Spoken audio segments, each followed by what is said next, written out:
శ్రీ గురుభ్యో నమః. శ్రీ విశ్వనాథ సత్యనారాయణ గారి చేత రచించబడిన శ్రీ రామాయణ కల్పవృక్ష ప్రవచనాల్లో భాగంగా అరణ్యకాండలో 3వ ఘట్టం మారీచ ఖండం మీద ఈరోజు శ్రీ కోర్పోలు సత్యప్రసాదరాయ గారు గాయత్రీ భవన ప్రాంగణంలో 11వ తేదీ డిసెంబర్ నాడు జరిగే ఈ ఉపన్యాసంలో అరణ్యకాండలో 3వ ఖండమైన మారీచ ఖండం మీద సత్యప్రసాదరాయ గారి యొక్క ప్రవచనం ప్రారంభించవలసిందిగా సవినయంగా ప్రార్థిస్తున్నాను.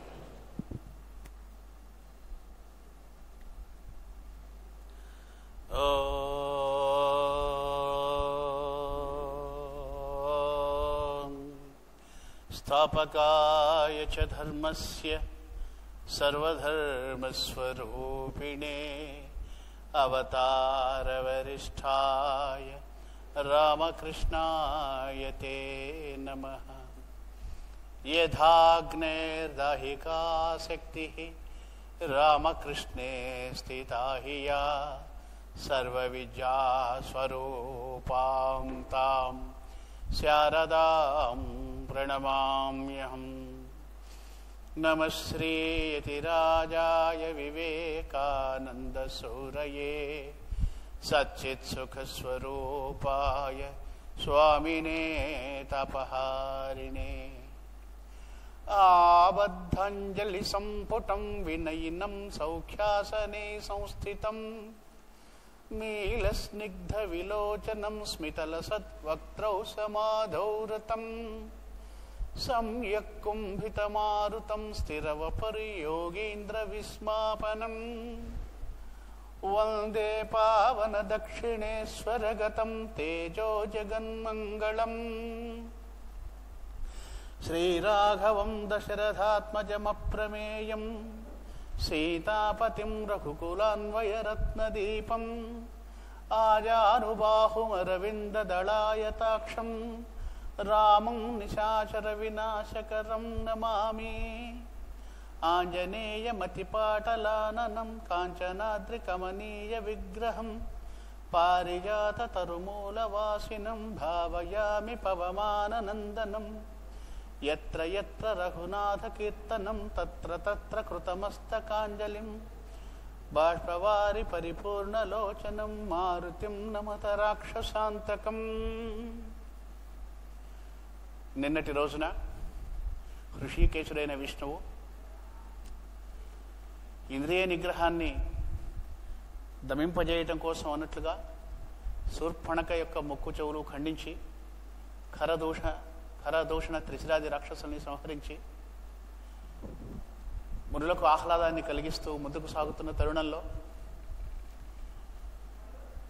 ముక్కు చెవులు కోల్పోయినటువంటి శూర్పణఖ యొక్క ఆర్తనాదాలు ఆ అరణ్యం అంతా ప్రతిధ్వనించాయట. భయంగా రాక్షసులందరూ ఇటు వాళ్ళు ఇటు కకావికలైపోయి వెళ్ళిపోయారు. 14,000 మంది రాక్షసుల్ని రాముడు సంహరించడం చూసిన తర్వాత రాక్షస సమూహానికి గుండెలు అవిసిపోయినాయి. మిగిలిన వాళ్ళు ఎవరు మిగిలారయ్య అంటే జనస్థానంలో వృద్ధులైనటువంటి వాళ్ళు మాత్రమే రాక్షసులు మిగిలారు. ఎవరో శత్రు సమూహం వచ్చి మొత్తం రాక్షస సంతతిని అంతటినీ నాశనం చేస్తున్నారు అనేటువంటి వార్త అక్కడంతా అందరూ చెప్పుకుంటున్నారు. శూర్పణఖ యొక్క రోదన ధ్వనులు ఆకాశాన్ని మిన్నిపుడుతూ ఉన్నాయి. సావు భయంతో బితుకుమంటూ మిగిలిపోయినటువంటి వృద్ధ రాక్షసులందరూ ఒక చోటు చేరి అందులో కృకలాసము అనేటువంటి ఒక పాత్ర రామాయణ కల్పవృక్షంలో విశ్వనాథ వారి పాత్ర చిత్రణం ఎంత అద్భుతంగా ఉంటుందంటే చాలా సూక్ష్మంగా ప్రతి పాత్ర అతి చిన్న పాత్ర కూడా సమయోచితంగా ఆ కథకు ఆ సంఘటనకు ఉచితమైనటువంటి తీరుగా చిత్రించబడుతుంది. ఆ పాత్ర పేరు కృకలాసము అని పెట్టారు కవిగారు. కృకలాసం అంటే ఊసరవెల్లి, సమయానికి తగినట్లుగా రంగులు మార్చేటువంటి స్వభావం కలిగినటువంటిది అనమాట. ఆ వృద్ధ రాక్షసి తమలో గూఢచర్యం బాగా తెలిసినటువంటి అకంపనుడు అనేటువంటి వాడిని పిలిచి ఈ వార్తను వెంటనే రావణాసురుడికి తెలియవలసినటువంటి అవసరం ఉన్నది. ఆయన మనకు రాజు చక్రవర్తి కాబట్టి ఈ రాక్షసులు సంహరించబడ్డా అనేటువంటి వార్తను రావణాసురుడికి తెలిస్తే ఆ పైన ఆయన చూసుకుంటాడు, మన బాధ్యత తీరినట్లవుతుంది అంటూ ఆ కృకలాసం అందనమాట. జాగ్రత్త, ఆయన నేరుగా వచ్చి వీరుడు కనుక వీళ్ళతో నేరుగా యుద్ధం చేయాలని అనుకుంటాడేమో, అది కాదు. ఒక మాట చెప్పు, ఈ ముగ్గురిలో ఒక ఆమె స్త్రీ, రావణాసురుడు స్త్రీలోలుడు, వీళ్లను పరాక్రమంతో యుద్ధంలో ఎదుర్కోవడం వల్ల కార్యం లేదు, మాయోపాయం చేతనే వీళ్ళని లొంగ తీసుకోవాల్సి ఉంటుంది. ఈ విషయాన్ని మాత్రం చాలా జాగ్రత్తగా రావణాసురుడి చెవినప్పుడే అని చెప్పింది. సరే అన్నాడు అకంపనుడు. వాడికి ఇంకా చావు భయం పోలే, ప్రత్యక్షంగా చూశాడు. మొహం దించుకొని కళ్ళు నేల వేసుకొని ఆకలి తీరని కడుపు వైపు చూసుకుంటూ, ఎక్కడ కనపడితే మునులకు తాను కనపడితే ఎక్కడన్నా మళ్ళీ ఆ మునుల సంరక్షకుడైనటువంటి రాముడు వాళ్ళ అంచెల్లో వచ్చి తన ప్రాణం తీస్తారు అని భయంగా ఎవరికీ తెలియనటువంటి రహస్య మార్గాల గుండా దొంగదారులు వెతుక్కొని ఆ మెల్లగా నదుల్లోకి వెళ్ళి ఆ నదిలో పారీతబడి కొట్టుకుంటూ మెల్లగా ఆ లంకారాజ్యానికి చేరుకున్నట్టు. చేరుకొని రావణాసురుడికి మొత్తం విషయం అంతా చెప్పాడు. ఇట్లా ఖరుడు, దూషణుడు, త్రిశుడు వీళ్ళంతా సంహరించబడ్డారయ్యా అనగానే రావణాసురుడి ప్రతిస్పందన ఎట్లా ఉందంటే, భక్కుమని మండిన రావణు మంటగా అంచుచుని అంటాడు కవిగారు. ఆ రావణాసురుడి కోపం చూసి వీడికి భయం వేసింది అకంపనుడికి. ప్రభు, పెనుభీతిని స్వామి నన్ను వధింపకే, ఆ కోపంతో ఎక్కడ ఇంత దుర్వార్త తెచ్చావని చెప్పి కోపంగా, రాక్షస ప్రవృత్తి ఎంత ప్రబలమైనదంటే తనకు నచ్చని వార్త తెచ్చినటువంటి వాడిని కూడా వెనక ముందు చూడకుండా సంహరిస్తారు ఒక్కోసారి ప్రభులు, దుష్టుడైనటువంటి ప్రభు. ఎక్కడ చంపుతాడోనని భయపడి, ప్రభు నన్ను చంపకు, ఇలా జరిగింది అని చెప్పాడు.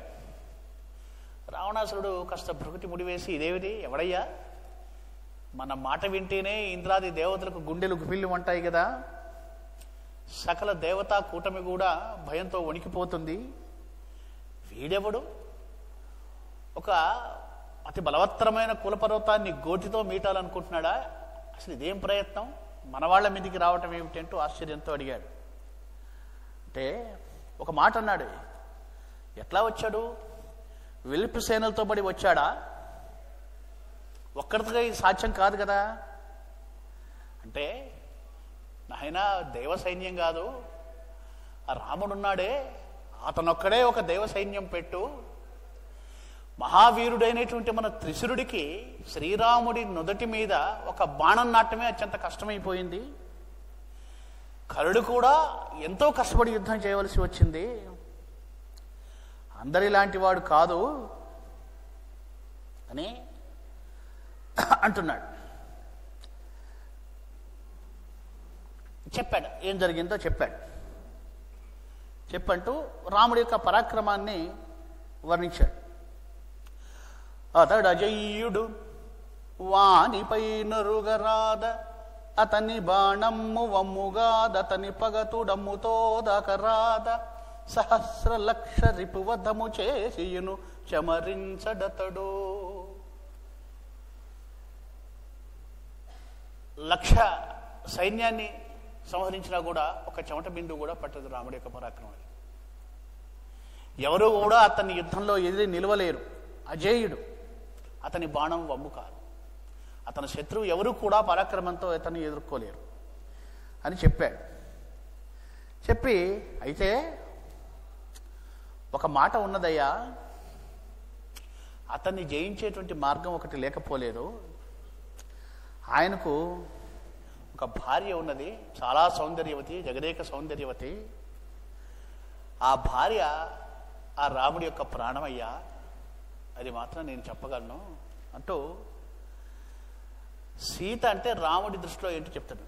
అతడు ప్రాణి ఆమె ప్రాణంబు, ప్రాణంబు నపహరింపు మయ్య అసురనాథ, సకల సృష్టిలోని సర్వ సౌందర్యంబు మూట కట్టినట్లు మొగుద పొలుచు. సకల సృష్టిలో ఉన్నటువంటి సౌందర్యం అంతా ఒక చోట రాశిగా పోస్తే ఎలా ఉంటుందో అది సీత.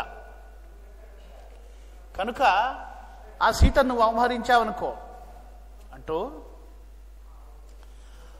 ఆ సీత ఒక్క చూపు చూస్తే, వృద్ధ రాక్షసుడు చెప్పాడు కదా వీడు కాముకుడు, స్త్రీలోలుడు, కనుక స్త్రీ సౌందర్యాన్ని వర్ణిస్తే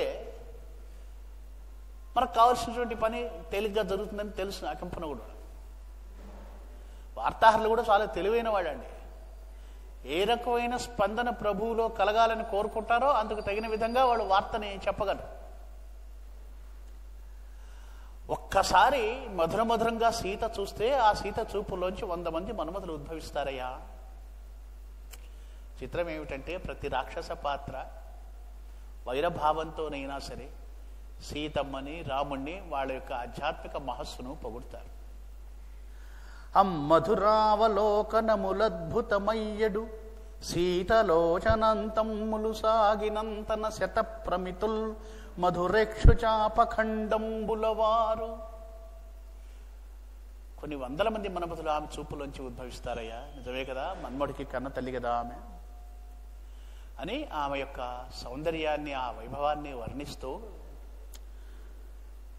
బ్రహ్మనాభడు పదార్థము బ్రహ్మము మౌళి సీత క్రొంజిగురు పదంబు గోటి రుచిచే రుచిమంత మదెంత చిత్రమో. ఓ ప్రభు, ఎంత చిత్రం అంటే అమ్మవారి యొక్క, సీతమ్మ వారి యొక్క వైభవాన్ని ఏం చెప్పమంటావు? బ్రహ్మం యొక్క కిరీటం కూడా అమ్మవారి యొక్క పాదపద్మాన్ని తాకి మరింత అందంగా వెలుగొందుతుందయ్యా. అదెంత చిత్రమో చూసావా? దేవి భాగవతం చెప్తుంది, బ్రహ్మ విష్ణు మహేశ్వరుడు నిత్యము ఆదిపరాశక్తి అయినటువంటి ఆ రాజరాజేశ్వరి లలితా పరాభట్టారికి యొక్క పాద పద్మాలకు నమస్కరిస్తారు. త్రిమూర్తులకు కూడా ఆమె అధినేత్రి. విశ్వనాథ సత్యనారాయణ గారి దృష్టిలో సీత లలితా త్రిపుర సుందరిగా ఆయన భావన చేశారు. రాక్షస పాత్రలు కూడా ఆమెను జగన్మాతగానే భావన చేస్తాయి. ఈ అరణ్యకాండలో ముఖ్యంగా ఈ మారీచ వధలో మారీచుడు, రావణుడు, శూర్పణఖ, ఈ వీళ్ళందరూ కూడా, ఈ రాక్షస పాత్రలు కూడా వాళ్ళలో ఒక పూర్వజన్మాంచితమైనటువంటి ఒకానొక సంబంధం, ఒక దైవికమైనటువంటి భావన, భగవంతుడి పట్ల ఒక భక్తి భావన, తెలియని ఒక ప్రేమ, అనుబంధం, తమకు ఇప్పటి జన్మకు సిద్ధమైనటువంటి సహజమైనటువంటి రాక్షస ప్రవృత్తి రెండు ఒకదాని వెంట ఒకటిగా పరిగెడుతూ ఉంటాయన్నమాట. దాన్ని చాలా అద్భుతంగా చిత్రిస్తాడు విశ్వనాథ సత్యనారాయణ గారు. మనం కూడా ఆ దృష్టితోనే చూడవలసి ఉంటుంది. బ్రహ్మము మౌళి సీత క్రొంజిగురు పదంబు గోటి రుచి చేయ రుచిమంతం అదెంత చిత్రమో. అమ్మవారి యొక్క పాదపద్మాన్ని తాకినటువంటి బ్రహ్మ యొక్క శిరస్సు కూడా చాలా అద్భుతంగా వెలుగొందుతాయా అని చెప్పాడు. ఎప్పుడైతే అకంపనుడు ఈ మాట చెప్పాడో రావణుడు నిశ్చయించుకున్నాడు, వెంటనే సీత తీసుకురావాలనుకున్నాడు. 2 గాడిదలు పూంచినటువంటి రథం మీద వెళ్ళి ఆకాశ మార్గంలో వెళ్ళాడు. వెళ్ళి ఈ కార్యాన్ని ఘటింపజేయగలిగినటువంటి సమర్థుడు ఎవరు అని ఆలోచించి అరణ్యంలో, ఆశ్రమంలో దూరంగా ఏకాంతంగా ఉండి ఏదో తపస్సు చేసుకుంటున్నటువంటి మారీచుడు అనేటువంటి వాడి దగ్గరికి వెళ్ళాడు. ఈ మారీచుడు రాక్షసుడు. గతంలో రాముడి బాణపు హతికి చావు తప్పి కన్నులొట్టబోయి సుబాహుని సంహరించినప్పుడే రాముడి బాణహతి వీడికి ప్రాణం పోయినంత పని ఎందుకో రాముడు దయదలిచి వదిలిపెడితే ప్రాణాలు నిలుపుకొని, అది ఎందుకు ప్రాణాలు నిలుపుకున్నాడో, ఎందుకు రాముడు వదిలిపెట్టాడో కూడా మారీచుడే మనకు తదనంతర ఘట్టంలో చెప్తాడు. అది కూడా వస్తుంది. ఆ మారీచుడి దగ్గరికి వెళ్ళాడు. వెళ్ళి అంటున్నాడు, ఏమన్నాడు? నేను రాముడి భార్య అయినటువంటి సీతను ఎత్తుకురావాలి, నీ సహాయం కావాలి, కనుక జనకరాజదుహితను సీతామహాదేవిని అపహరించవలెను అన్నాడు. ఇవాడు అన్నమాట అని వెంటనే మారీచుడు, ఎవరయ్యా నీకు చెప్పింది? అసలు నీకు పుట్టిన బుద్ధేనా ఇది? ఏం మాట్లాడుతున్నావు? తెలిసి మాట్లాడుతున్నావా ప్రభు? ఇంతకాలం అఖండంగా వెలుగుతున్నటువంటి రాక్షస రాజ్య లక్ష్మికి భోగాలము దాపురించిందా ఏమి? పర్యవసానం తెలిసే మాట్లాడుతున్నావో? అయిపోవచ్చినవేమో దైత్యులకు గట్టా మంచి రోజులు. ఒక బాణంతో సైన్యాన్ని హరించినటువంటి లక్ష్మి దైవముతో, లక్ష్మీపతి విష్ణువుతో వైరమేమిటి నీకు? ఆలోచించవద్దా? పచ్చగా పూలు పండ్లతో దోసతోటలాగా ఉంది నీ వంశం అంటారే, అట్లాగా చక్కగా హాయిగా శాఖోపశాఖలుగా విస్తరించి నీ వంశము చక్కగా పూలు పండ్లుగా కనుల పండుగగా ఆనందంగా విలసిల్లుతోంది కదా, వర్ధిల్లుతోంది కదా నీ లంకారాజ్య వైభవము. ఎందుకు దానికి కోరి చోటు తెచ్చుకుంటావు అని, చాలే ఇక నువ్వు వెళ్ళు అన్నాడు. అయిపోవచ్చినవేమో దైత్యులకు కట్టా మంచి రోజులు. నీ దైత్యకులానికి మంచి రోజులు అయిపోవచ్చినట్టున్నాయి, లేకపోతే ఈ పాడు బుద్ధి నీకెందుకు పడుతుంది? చాలేగానే ప్రభు నా మాట విను, దయచేసి వెళ్ళు, ఈ ఆలోచన మలుచుకొని ఇంటికి వెళ్ళిపో అన్నాడు. అంటే రావణాసుడు మరి ఏమనుకున్నాడో ఏమో కానీ తన చేతిలో ఉన్నటువంటి ఆ హస్తకమలాన్ని అక్కడ పెట్టేసి ముంగిలాగా లేచి వెళ్ళిపోయినాడు అంటే. ముంగి అనేటువంటి మాట మనం అచ్చ తెలుగు మాట, ఇది చాలా నాలిరా వాడు ముంగిరా అంటాం. అంటే మారీచుడి యొక్క సలహాను ఆమోదించాడా ఆమోదించలేదా ఏమనుకున్నాడో తెలియదు, అప్పటికైతే వెళ్ళిపోయాడు అని వెళుతూ ఉన్నాడు. విమానంలో వెళుతూ ఉండగా రావణుడికి శూర్పణఖ కనిపించింది. శూర్పణఖ ఏముంటుందట, కవిగారు అంటాడు, అధికమైన ఎట్టి ఆత్మభావంబు అల్పదేహభావ సన్నిధిని హతంబయన ఎట్లు తోచును. శూర్పణకు ఆత్మభావం ఉన్నది, దేహభావం ఉన్నది. దేహం పట్ల తాదాత్మ్యం ఎక్కువైతే అది రాక్షస స్వభావంగా మారే అవకాశాలు ఎక్కువగా ఉంటాయి. ఆత్మభావం మరుగున పడి దేహభావం ఎక్కువైపోయింది శూర్పణఖ. అదేమనుకుంటుందిట, రాముడు తనకు చేసినటువంటి అపకారాన్ని తలుచుకుంటోంది. సహజంగా తన మనసులో ఉన్నటువంటి ప్రేమ కంటే పగ ఎక్కువైపోయింది శూర్పణఖకి. అంటే జీవితంలో ఘటిల్లినటువంటి పరిస్థితులు మనుషుల్ని దైవీభావం వైపైనా పురికొల్పవచ్చు, ఆసురీభావం అయినా పురికొల్పేటట్లుగా చేయవచ్చు. దీనికి మాత్రం రాముడి చేతిలో జరిగిన పరాభవం వల్ల ఆసురీభావం మరింతగా పెరిగింది. ఏమిటి వాడి గొప్ప, ఏమాత్రం చెలించడా, నేనెళ్ళి మీద పడినా కూడా ఎక్కడ నెట్టివేళ్లను సంచలింపడు రాముడు, ఏమిటి గొప్ప. అహం దెబ్బతిన్నది. రాముడు తనకు లొంగలేదనేటువంటి అహం పీడిస్తున్నది. రాక్షస లక్షణం కదా అది. ఏం చేశా నేను, జానకిని చంపినట్లు అభినయించాను అంతే కదా, దానికే ఎంత మిడిసిపాట. ఎక్కడి తొట్టుపాటుకని నేమి భయంబది ప్రాణదగ్ధమై, లాభం లేదు. కేవలం నేను ఏ చిన్న ఉపకారం, ఇంకేమీ అపకారం చేయలేదు, సీతను చంపబోయినాను అందుకే కదా ఇంత ద్రోహం చేశాడే నాకు,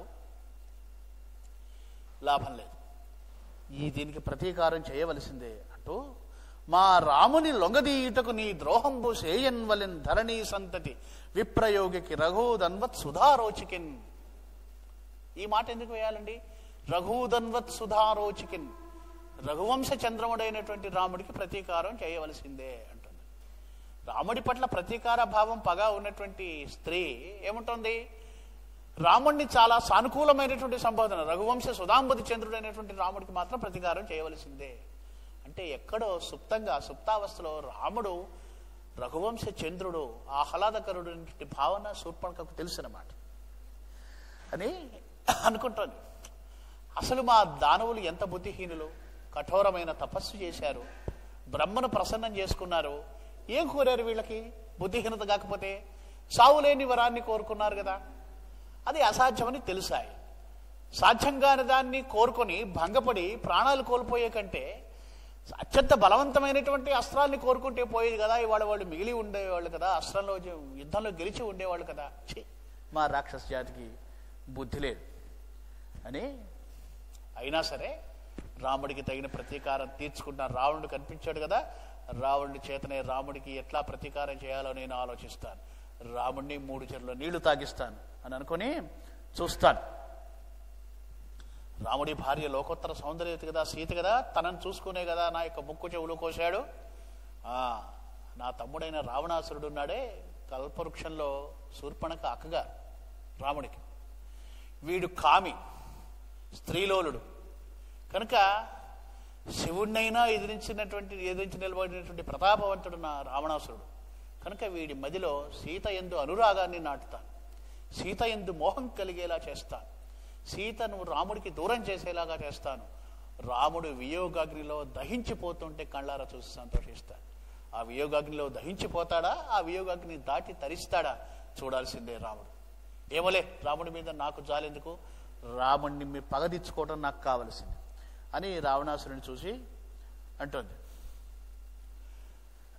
చూడండి, రావణ్ణి చూసి ఆశ్చర్యము, కోపము, దుఃఖము మూడు కలగలిసినటువంటి స్థితితో మాట్లాడుతాడు. విశ్వనాథ వారి కల్పనా చమత్కృతి ఎంత గొప్పదంటే, ఏ సందర్భం తీసుకున్నా, ఏ పాత్ర మాట్లాడినా కూడా అత్యంతము 100కి 100 పాళ్ళు చాలా హేతుబద్ధంగా, చాలా సమంజసంగా, చాలా ధర్మబద్ధంగా మాట్లాడింది అని మనకు అనిపిస్తుంది. ఎవరు రాముడు మాట్లాడినా అంతే అనిపిస్తుంది, శూర్పణఖ మాట్లాడినా అంతే అనిపిస్తుంది. ఏ పాత్ర, అది ప్రతిభావంతుడైనటువంటి కవి యొక్క ప్రతిభ, అది కవి యొక్క ఉపజ్ఞ. అది కవి అట్లాగే చేస్తాడు, ఆ నాటకీయత పండిస్తాడు, కావ్య లక్షణం అది. ఆ కాసేపు మనం ఆ పాత్రలో ఉన్మీలనం అయిపోతాం. నిజమే కదా, ఈ పాత్ర ఎంత ఉదాత్తంగా మాట్లాడుతుంది అనుకుంటాం. ఎంత సహజ సిద్ధంగా మాట్లాడుతుందంటే, నీకేమి మహారాజవు, నీ కోరిన కొర్కి మున్న నెగయు విమానముం బేకడ ముట్టిన రాజ్యము చీకై కరుడొక్కడే నశించనుగాని. ఆహా, నీకేం తమ్ముడా అద్భుతంగా ఎక్కడికంటే అక్కడికి తీసుకెళ్లి విమానం ఉంది, హాయిగా విమానంలో ఎగిరి కొడుకుతూ ఉన్నావు, హాయిగా ఆనందిస్తున్నావు. నీదేం పోయిందిలే, పోయిందల్లా నీ తమ్ముడు కరుడేగా, వాడు పోతే నీకేమైందిలే.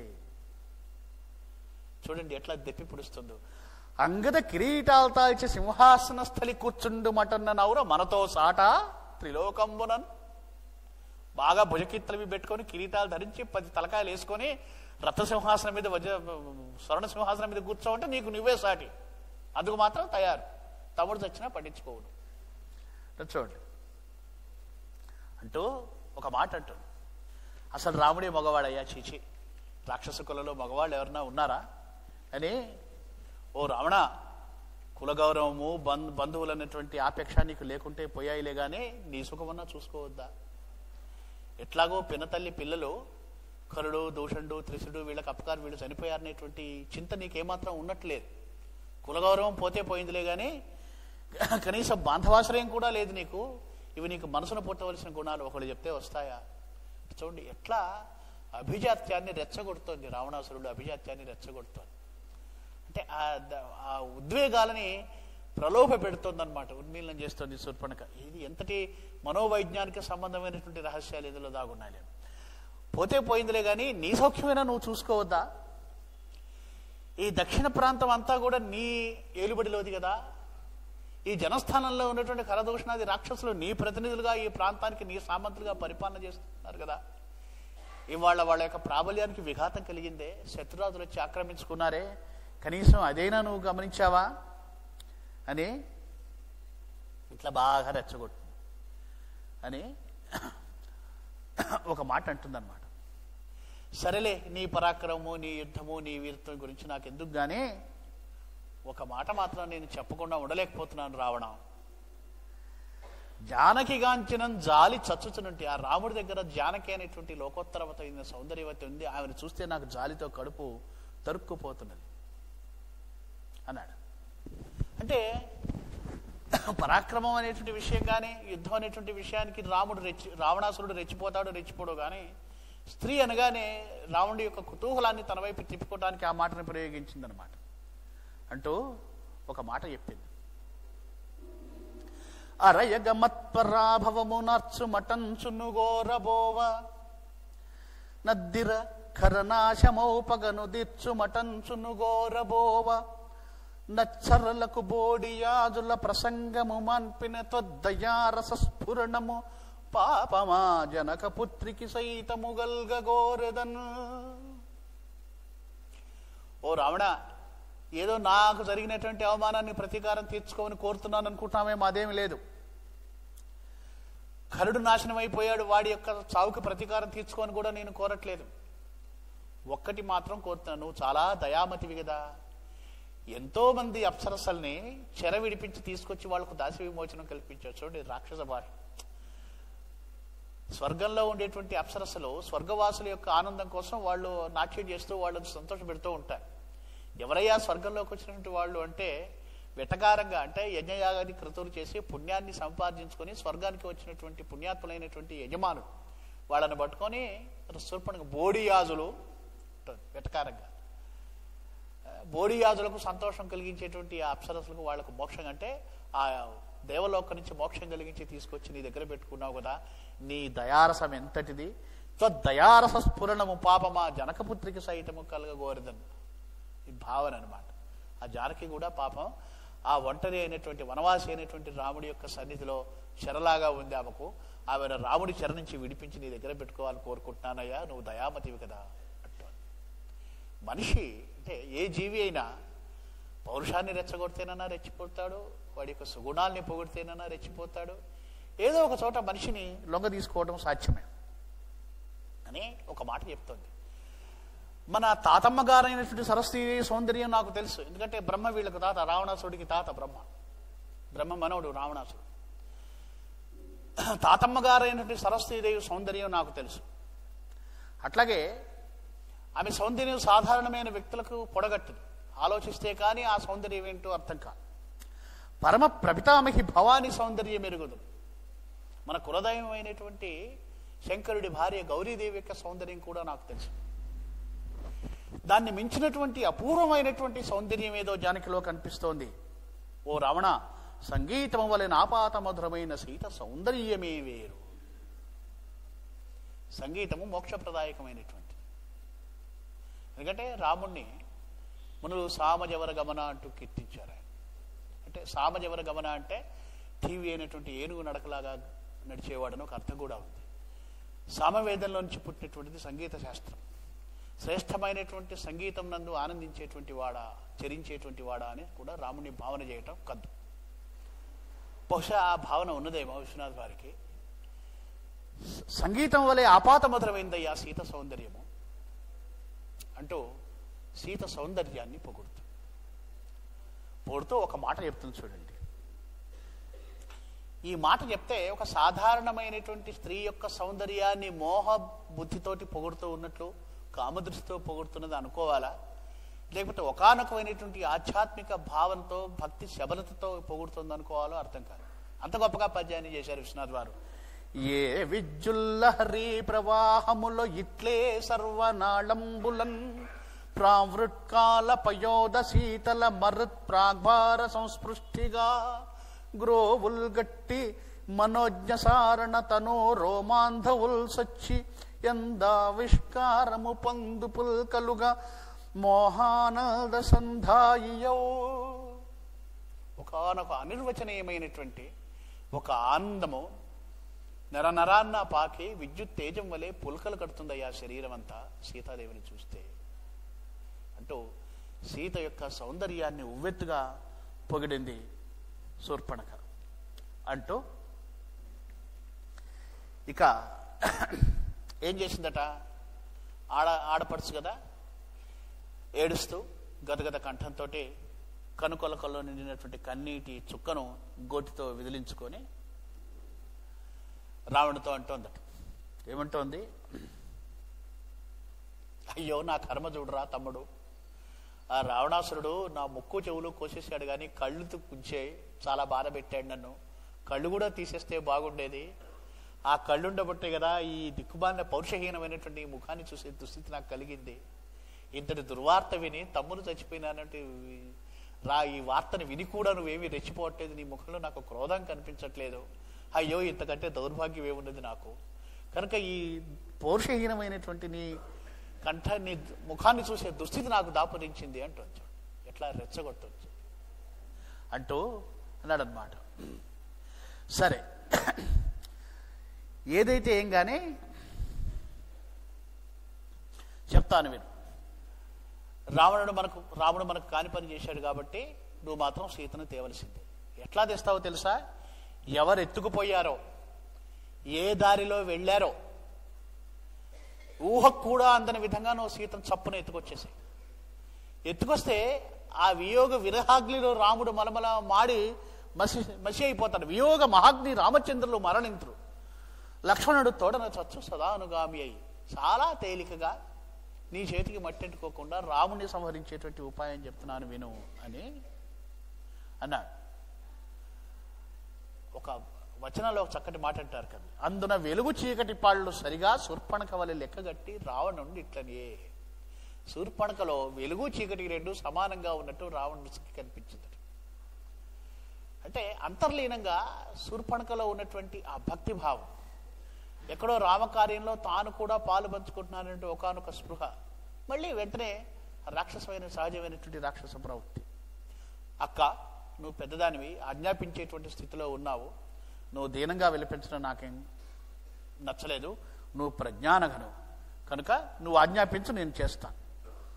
కనుక నువ్వు ఆజ్ఞాపించిన తర్వాత నీ మాట నాకు ఆజ్ఞే కాబట్టి ఇంకా నేను దాన్ని కాదనేది లేదు, నేను వెళ్తున్నాను అని అన్నాడు. అని చాలా అద్భుతంగా ఆ రావణాసురుడి యొక్క దేహం ఎట్లా ఉంది, ఆ ప్రకృతిని ఎట్లా చూస్తున్నాడు, చాలా చాలా పద్యాల్లో వర్ణన చేస్తాడు. చేస్తూ ఎలా ఉన్నట్ట అంటే ఒక మాటలో చెప్తాడు, విద్యయు నవిద్య శౌర్యంబు భీరుతయును ధైర్యము భయంబు పరమ ఔదాత్యరేఖ. రావణాసురుడు ఎట్లా ఉన్నట్ట, విద్య ఉంది అవిద్య ఉంది, రెండింటి యొక్క సమ్మేళనంలాగా కనిపిస్తున్నాడు. శౌర్యంబు భీరుత, శౌర్యము ఉంది, భయపడేటువంటి లక్షణము, ఈ రెండు ఉన్నాయి. ధైర్యము భయంబు రెండు కనపడుతున్నాయి రావణాసురుడు. పరమం ఔదాత్యరేఖ, ఒకనొక ఉదాత్తమైనటువంటి లక్షణం కలిగినటువంటి వాడుగా కనిపిస్తున్నాడు.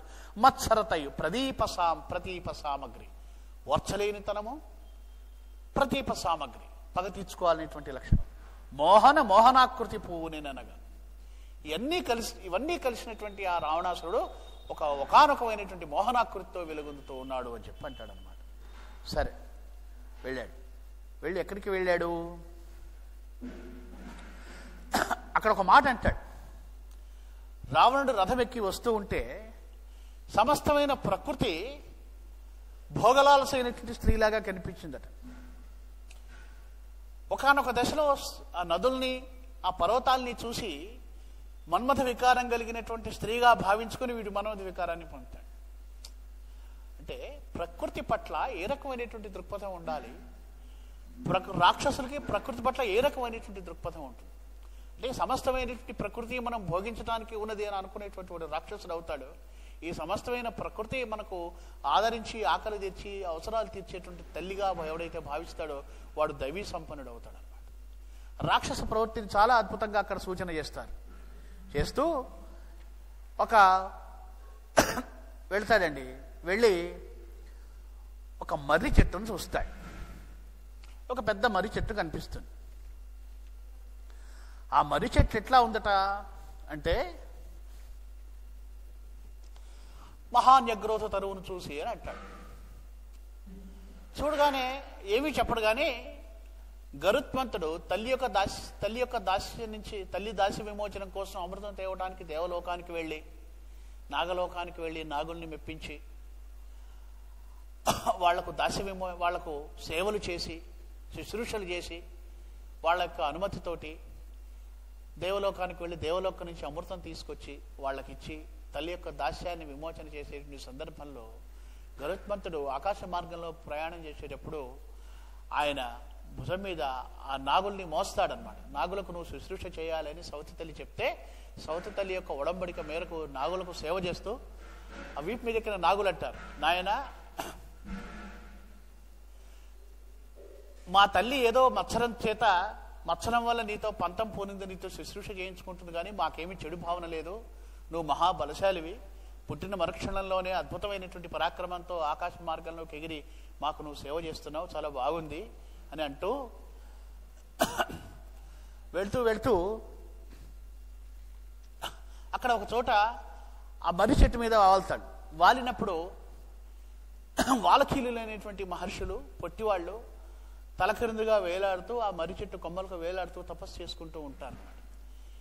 ఈయన చెట్టు మీద వాలినటువంటి బరువుకు ఆ చెట్టు కొమ్మ ఊడిపోయి వాళ్ళు కింద పడిపోతుంటే వెంటనే గమనించి దాన్ని ముక్కుతో కరిచి పట్టుకుని వాళ్ళు క్షేమంగా వేరొక సురక్షితమైన ప్రాంతానికి తీసుకెళ్తారు. అంతటి పరాక్రమవంతుడైనటువంటి గరుత్మంతుడి కథని కవి మనకి గుర్తు చేస్తాడు. అంటే దీని తర్వాత వచ్చేది జటాయుఖండం. గరుత్మంతుడి వంశానికి చెందినటువంటి వాడే జటాయు అనమాట. అంటే భావి సూచకమైనటువంటి సూచనలన్నీ కూడా ఈ కథల్లో మధ్యలో సంఘటన రూపంలో పొందుపరుస్తాడు అనమాట కవి. సరే అండి, వచ్చాడు. ఒక మాట అంటాడు, రావణాసురుడు బయలుదేరుతున్నప్పుడు ఎలా ఉన్నట్ట అంటే ఆయన 10 తలలకు ఉన్నటువంటి 10 జతల కుండలాలు అవన్నీ కూడా సూర్యచంద్రులాగా వెలుగొందుతూ ఉన్నాయట. మొట్టమొదటి విద్య అవిద్య 10 ముఖాలతో బయలుదేరింది అంటాడు. మొట్టమొదటి విద్య కాదు, మొట్టమొదటి అవిద్య. చాలా అద్భుతమైనటువంటి ఒక భావన చేస్తాడు కవిగారు. తొలి అవిద్య, తొలి అసత్తు 10 తలలతో బయలుదేరింది అంటాడు అన్నమాట. అంటే గర్వము, అహంకారము ఇవన్నీ అవిద్యా లక్షణాలు అన్నమాట. అవిద్య మూర్తి భవిస్తే ఎట్లా ఉంటాడంటే రావణాసురులాగా ఉంటాడు. కనుక మూర్తి భవించినటువంటి అవిద్యలాగా ఉన్నటువంటి రావణాసురుడిని వర్ణిస్తాడు. వచ్చి ఎక్కడికి వచ్చాడు? తన యొక్క కార్యం నెరవేర్చడం కోసం మారీచుడి దగ్గరికి వచ్చాడు. మళ్ళీ ఇందాక వెళ్ళాడు కదా, రావణాసురుడిని చూసి మారీచుడు అంటాడు, ఏమయ్యా ఇంతలోనే వచ్చావేమిటి నువ్వు అంటాడు. అంటే ఈయన అంటాడు, ఏమీ లేదు, జనకదుహితను అపహరించుకొని రావాల్సిందే నేను నిర్ణయించుకున్నాను. నువ్వు వెళ్ళి తీసుకురావాల్సిందే. నువ్వు జింకగా మారి రావణ్ణి దూరంగా తీసుకుని రా, నేను వెళ్ళి మాయాజంగమ వేషంలో సీతను అపహరించుకుని వస్తాను అంటాడు. అని ఒక మాట అంటాడు. ఆ రాముణ్ణి ఎట్లయినా సరే కూరలు తీసిన పాములాగా చేయాల్సిందే మనం. దీనికి ఒకటే మార్గం, సీతను ఎత్తుకురావాల్సిందే, నువ్వు నాకు సహాయం చేయవలసిందే అంటాడు. అంటే కృత నిశ్చయుడై వస్తాడు. అంటే మారీచుడికి అర్థమవుతుంది. కానీ ఎట్లయినా సరే ఆ సంకల్పం నుంచి మరలించాలనే ప్రయత్నం చివరికంటా చేస్తాడు. మారీచుడు మహాభక్తుడు, రామభక్తుడు, చాలా ఉదాత్తంగా. మారీచుడు అనేటువంటి రాక్షస పాత్ర అయినా చాలా ఉదాత్తంగా, చాలా ఉపాసనా రహస్యాలు తెలిసిన వాడిగా, మహాభక్తుడిగా చిత్రీకరించారు విశ్వనాథ సత్యనారాయణ గారు. ఎట్లయినా సరే రావణాసురుడిని ఆ సంకల్పం నుంచి మరలించాలని అంటాడు. ఏమన్నాడు ఒకసారి చెప్పు. ఏదో స్పష్టంగా మాట్లాడలేవు, నువ్వేమన్నావు నాకు వినపడలేదు, ఒకసారి చూడు అంటాడు. అని ఏమిటి నీకు వినపడలేదా? అయితే వినాలని నువ్వు అనుకోలేదులా. సరేలే, స్పష్టంగా చెప్తున్నాను విను. రాముడు నాకు ఏదైతే చేశాడో దానికి ప్రతికృతిగా నేను అపకారం చేయవలసిందే. కనుక కరుణ్ణి చంపాడు. 1 2 14,000 రాక్షస సైన్యాన్ని తొదమట్టించాడు. కనుక రాముడి యొక్క పరాక్రమం ఏంటో చూడవలసిందే, నేను అంత ప్రతీకారం తీర్చుకోవాల్సిందే అని ఒక మాట అంటాడు. మండింపందగు నెల్లలోకములు బ్రహ్మాస్త్రముచే కాలతాజ్ఞుండెవ్వాడును చేయునే. రాముడు ఏమనుకుంటున్నాడు? నువ్వు రాముడికి ఏదో అనుకూలంగా మాట్లాడుతున్నట్టు నాకు అనుమానం వస్తోంది. రాముడి పరాక్రమాన్ని వర్ణిస్తూ చెప్తున్నావు నువ్వు. బ్రహ్మాస్త్రం వేశాడు, మండిస్తాడు, లోకాలన్నింటినీ మండించాడు అనుకో. దేన్ని మండిస్తాడు? బాహ్యమైనటువంటి ప్రపంచాన్ని మాత్రమే నశింపజేయగలుగుతాడు. కానీ నిత్యమైనటువంటి ఆత్మను నశింపజేయగలిగే సమర్థత ఎవరికైనా ఉందా? రావణాసురుడు రాముడి మీద పగ తీర్చుకోవడానికి వెళుతున్నటువంటి రావణాసురుడు మాట్లాడిన మాటల్లో ఎంత గంభీరమైన వేదాంతం ఉంటుందంటే మొత్తం వేదాంతమే ఇది. ఓ మారీచుడా, రాముడు అస్త్ర సంపత్తితో సర్వనాశనం చేస్తాడని అంటున్నావు కదా, దేన్ని నశింపజేస్తాడు? ప్రపంచాన్ని నశింపజేస్తాడు, అంతే కదా. పదార్థాన్ని మాత్రమే కదా ఆయన నశింపజేసేది, ఆత్మను నశింపజేయలేడు కదా. ఆత్మ ద్రవ్యతం వాయు నిష్పిండీభూతములు ఆత్మభాగును పషత్ సిద్ధాంతములు పట్టకన్. శాశ్వతమైనటువంటి సనాతనమైనటువంటి బ్రహ్మ పదార్థం ఒకటి ఉంది కదా, ఆత్మ పదార్థం ఉంది కదా, దాన్ని ఎవరు నాశనం చేయలేరు కదా. కనుక ఇందులో నశించిపోయేది మాత్రం ఏముంది కనుక అంటే రావణాసురుడికి తెలుసు. రావణాసురుడు జ్ఞాని, విష్ణుమూర్తి యొక్క సేవకుడు, శాపవశాత్తు రావణుడిగా జన్మించినటువంటి వాడు. త్వరగా ఎట్లయినా సరే ఆ అవతారాన్ని, ఆ ప్రయోజనాన్ని సంపన్నం చేసి మళ్ళీ నిజధామానికి వెళ్ళాలని కోరుకుంటున్నటువంటి విష్ణు భక్తుడు అనమాట రావణాసురుడు. దాన్ని స్ఫురణలో పెట్టుకొని విశ్వనాథ సత్యనారాయణ గారు చెప్తున్నాడు అనమాట. అంటే ఒక మాట అంటాడు, ప్రతీకార వైఖరిని తిరుగగజాలన్ సర్వగమతిన్ బహుధా వెలయించి తత్ సతీహరణము నిశ్చయించితి. ఎట్లయినా సరే ఆయన భార్యను అపహరించాల్సిందే. అహార్యము హార్యత ఎంత నొప్పియో. అంతా బాగానే ఉంది కదండి, ఈ మాట ఎందుకు వేశాడు? బహుధా వెలయించి తత్ సతీహరణము నిశ్చయించితి, ఆయన భార్యను హరించాలని నిశ్చయించాను నేను. అహార్యము హార్యత ఎంత నొప్పియో, హరించకూడనటువంటి వస్తువుని హరించడం ఎంత బాధాకరమో నీకేం తెలుసు మారీచా. అంటే నాకు మాత్రం ఇష్టం అనుకున్నావా సీతను హరించడం? దొంగిలించకూడనటువంటి వస్తువును దొంగిలించడం ఎవరికైనా బాధాకరమే, దొంగకైనా అని సాభిప్రాయంగానే అన్నాడు ఈ మాటని. అని లోపల లోపల మండిపోవు నీ పొగ కొమ్ములో నడుగు పోలిక చేయగనే రనయ్యదన్ అంటున్నాడు. ఏమి నువ్వంటావా? నేను చేయడానికి ఇది సమంజసం అవును కాదు అనేటువంటి తర్కం నువ్వు చూపిస్తున్నావా నాకు? అయితే చెప్తాను విను. 13 సంవత్సరాలుగా వనవాసంలోనే ఉన్నాడుగా రాముడు, లక్ష్మణుడు, సీత. నేనేమైనా వాళ్ళ జోలికి వెళ్ళానా? ఇది నా రాజ్యమేగా, నా రాక్షస బలం ఉందిగా. అకారణంగా ఎందుకు నాతో వైరం పెట్టుకున్నాడు రాముడు? సూదిలాగా వచ్చి దబ్బనం, ఇవే మాటలు ప్రయోగిస్తాడు విశ్వనాథ సత్యనారాయణ. సూదిలాగా వచ్చి దబ్బనమై తేలాడు అంటారే. ఏదో మానవుడు వనవాసానికి వచ్చాడు, ఏదో మామూలు ఎవరో సాధారణ మానవుడు నేను అనుకుంటుంటే సూదిలాగా వచ్చి దబ్బనమై తేలాడు. నాతో పెట్టుకుంటాడు ఆ వైరం. ఇక నేను సహించాలా? 14,000 సైన్యాన్ని అపహరించాడు, సంహరించాడు. నేను ఎంతగా లోపల మండిపోతున్నానో తెలుసా నీకు? పోనీ అన్నింటినీ మించి ఆడుదాని చెవులాహా ముక్కునుంగోయి వారిది ధీసంపుడి ఏటిదందవు. అన్నం పురిగినటువంటి స్త్రీమూర్తి యొక్క ముక్కు చెవులు కోశాడే. ఏమన్నా బుద్ధి కలిగినటువంటి పనేనా ఇది? అని అమరునే భీతి దుర్జటి పదాంబు రుహాంచల దేహళి సుమాగ్రిమము పునః సువినికృత్తమయ్యు పునః ప్రరూఢము ప్రకటార్చనాకృతి విడంబి శిరోదశకంబు వాణి చాపము తుదనేమో యౌన నెడు భావము పుట్టును చావు లేదావు లేదనెను. నాకు చావు భయం ఉందంటావా? నాకెక్కడది? నేను ఎట్లాంటి వాడినో తెలుసుగా నీకు. అమరునే భీతి దుర్జటి పదాంబురు హంచల దేహళి సుమాగ్రిమము పునః సునికృత్తమయ్యు. నేను శివార్చన చేసేటువంటి సమయంలో నా యొక్క 10 శిరస్సులను ఒకదాని తర్వాత ఒకటి శివుడి యొక్క పూజా కుసుమాలుగా నేను ఆ శివుడి యొక్క గర్భాలయంలో ఆ గడప మీద ఉంచుతాను. శివుడు అనుగ్రహించి నా పూజను స్వీకరించి మళ్ళీ అవి నాకు ఆ తలలు మొలుస్తూ ఉంటాయి. అది నాకు వరం. అట్లా ప్రతినిత్యము నా తలకాయల్ని ఉత్తరించి శివుడికి పూజా సుమాలుగా సమర్పించేటువంటి నేను నా ప్రాణం పోతుందని భయపడుతున్నాను అనుకుంటున్నావా? కనుక నాకు భయం అనేది ఏ కోశానా లేదు. ఏది ఏమైనప్పటికీ సీతను అపహరించి తీరవలసిందే అని. నిన్నే ఎందుకు ఎంచుకున్నానంటావా? శౌర్యమును ధైర్యమునకు నంతయైన ధైర్యము మాయా కార్యజ్ఞతలు నిన్ను వదలి కనరా అని వగను. ఓ మారీచుడా, నువ్వు నాకు మంత్రివి మొదలు. మంచి శౌర్య సంపద ఉన్నవాడివి, ధైర్యము ఉన్నవాడివి. వీటన్నిటినీ మించి మాయాశక్తి కూడా ఉన్నటువంటి వాడివి. నీకు అనేకమైనటువంటి మాయా విద్యలు ఉన్నాయి.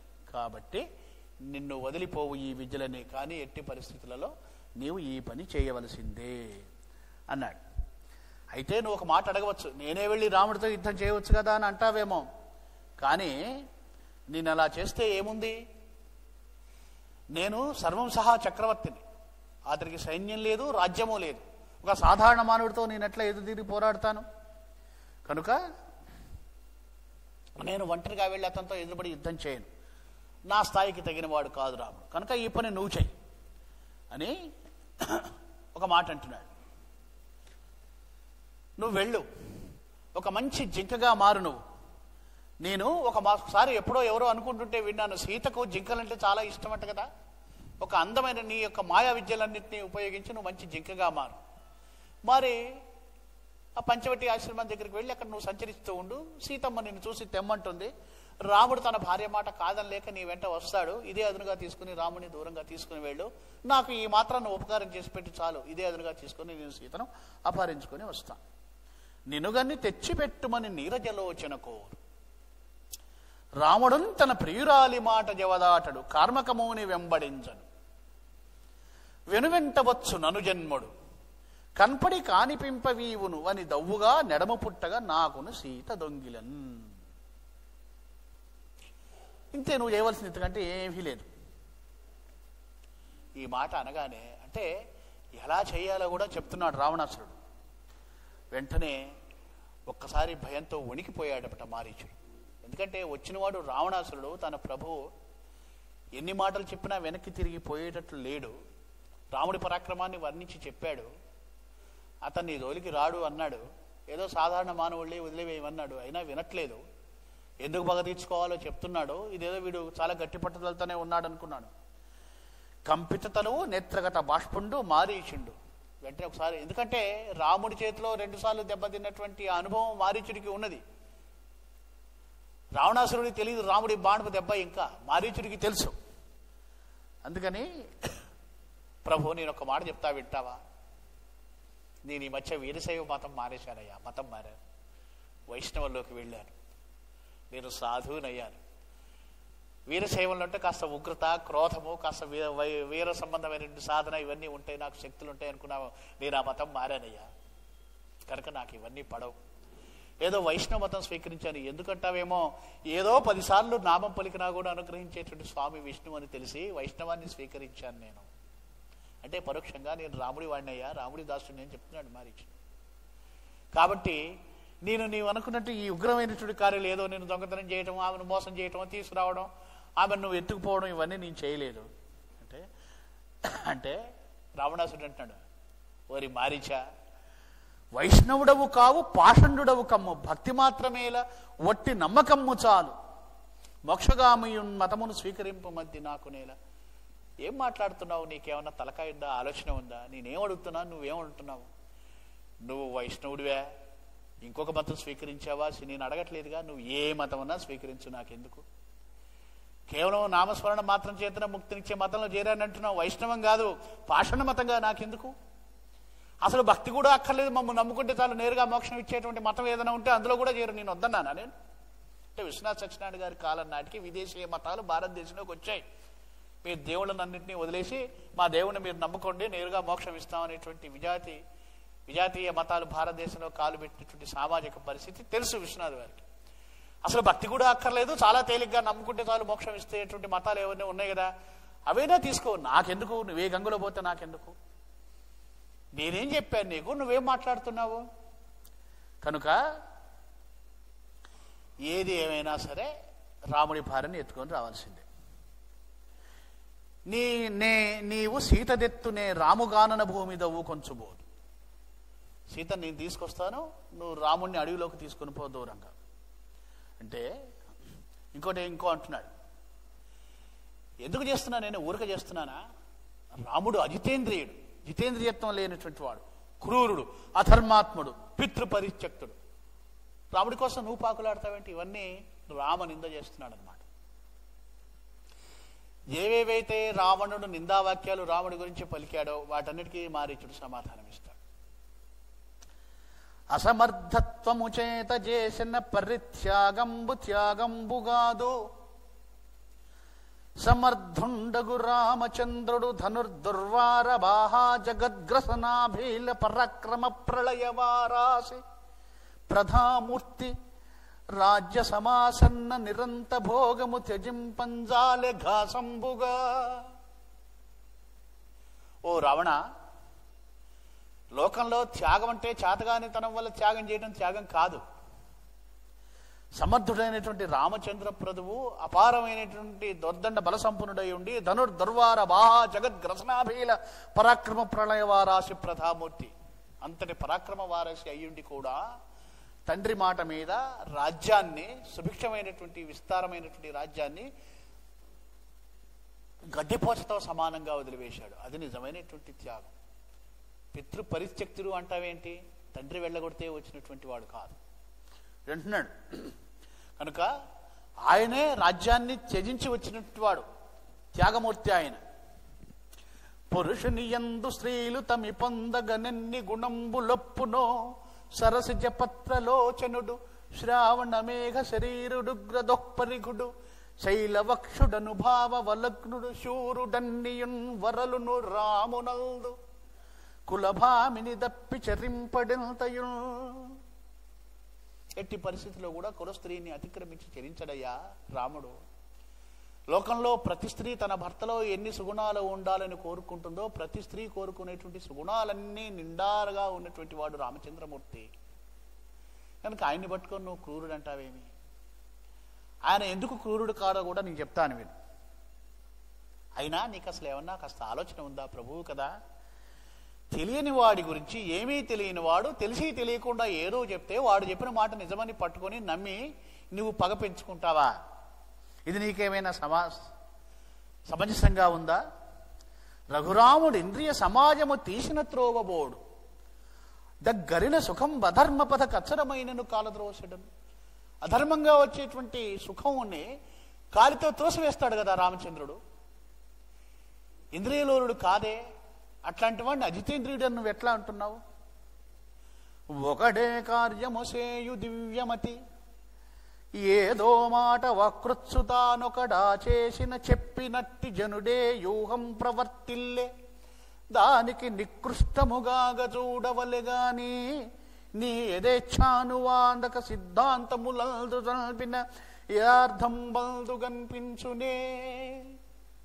ఏదో ఒక మహానుభావుడు, ఏదో దివ్యమైతే అయినటువంటి వాడు మహానుభావుడు అని ఒక పని చేస్తాడు. దాన్ని అర్థం చేసుకోలేనటువంటి వాడు ఏదో ఒక మాట మాట్లాడతాడు. ఆ మాట్లాడినవాడు ఏ ఉద్దేశంతో మాట్లాడాడో నువ్వు ఊహ చేసి గ్రహించుకోవాలి. కానీ నీ ఇష్టం వచ్చినటువంటి యథేచ్ఛ అనువాద సిద్ధాంతాలన్నీ చొప్పించి వాడు ఇలా ఈ మాట చేశాడు కాబట్టి వీడి తప్పు, ఇలా అన్నాడు కాబట్టి ఇందుకే ఇలా చేశాడు అని నీకు నువ్వే ఊహించుకొని మనిషి పట్ల అభిప్రాయం కల్పించుకోవడం సమంజసమేనా? ఇది ధర్మమేనా? ధర్మము నెల్ల లోకమున తత్ఫల లౌకిక భోగ బుద్ధులై శర్మము గోరి చేసిదరు.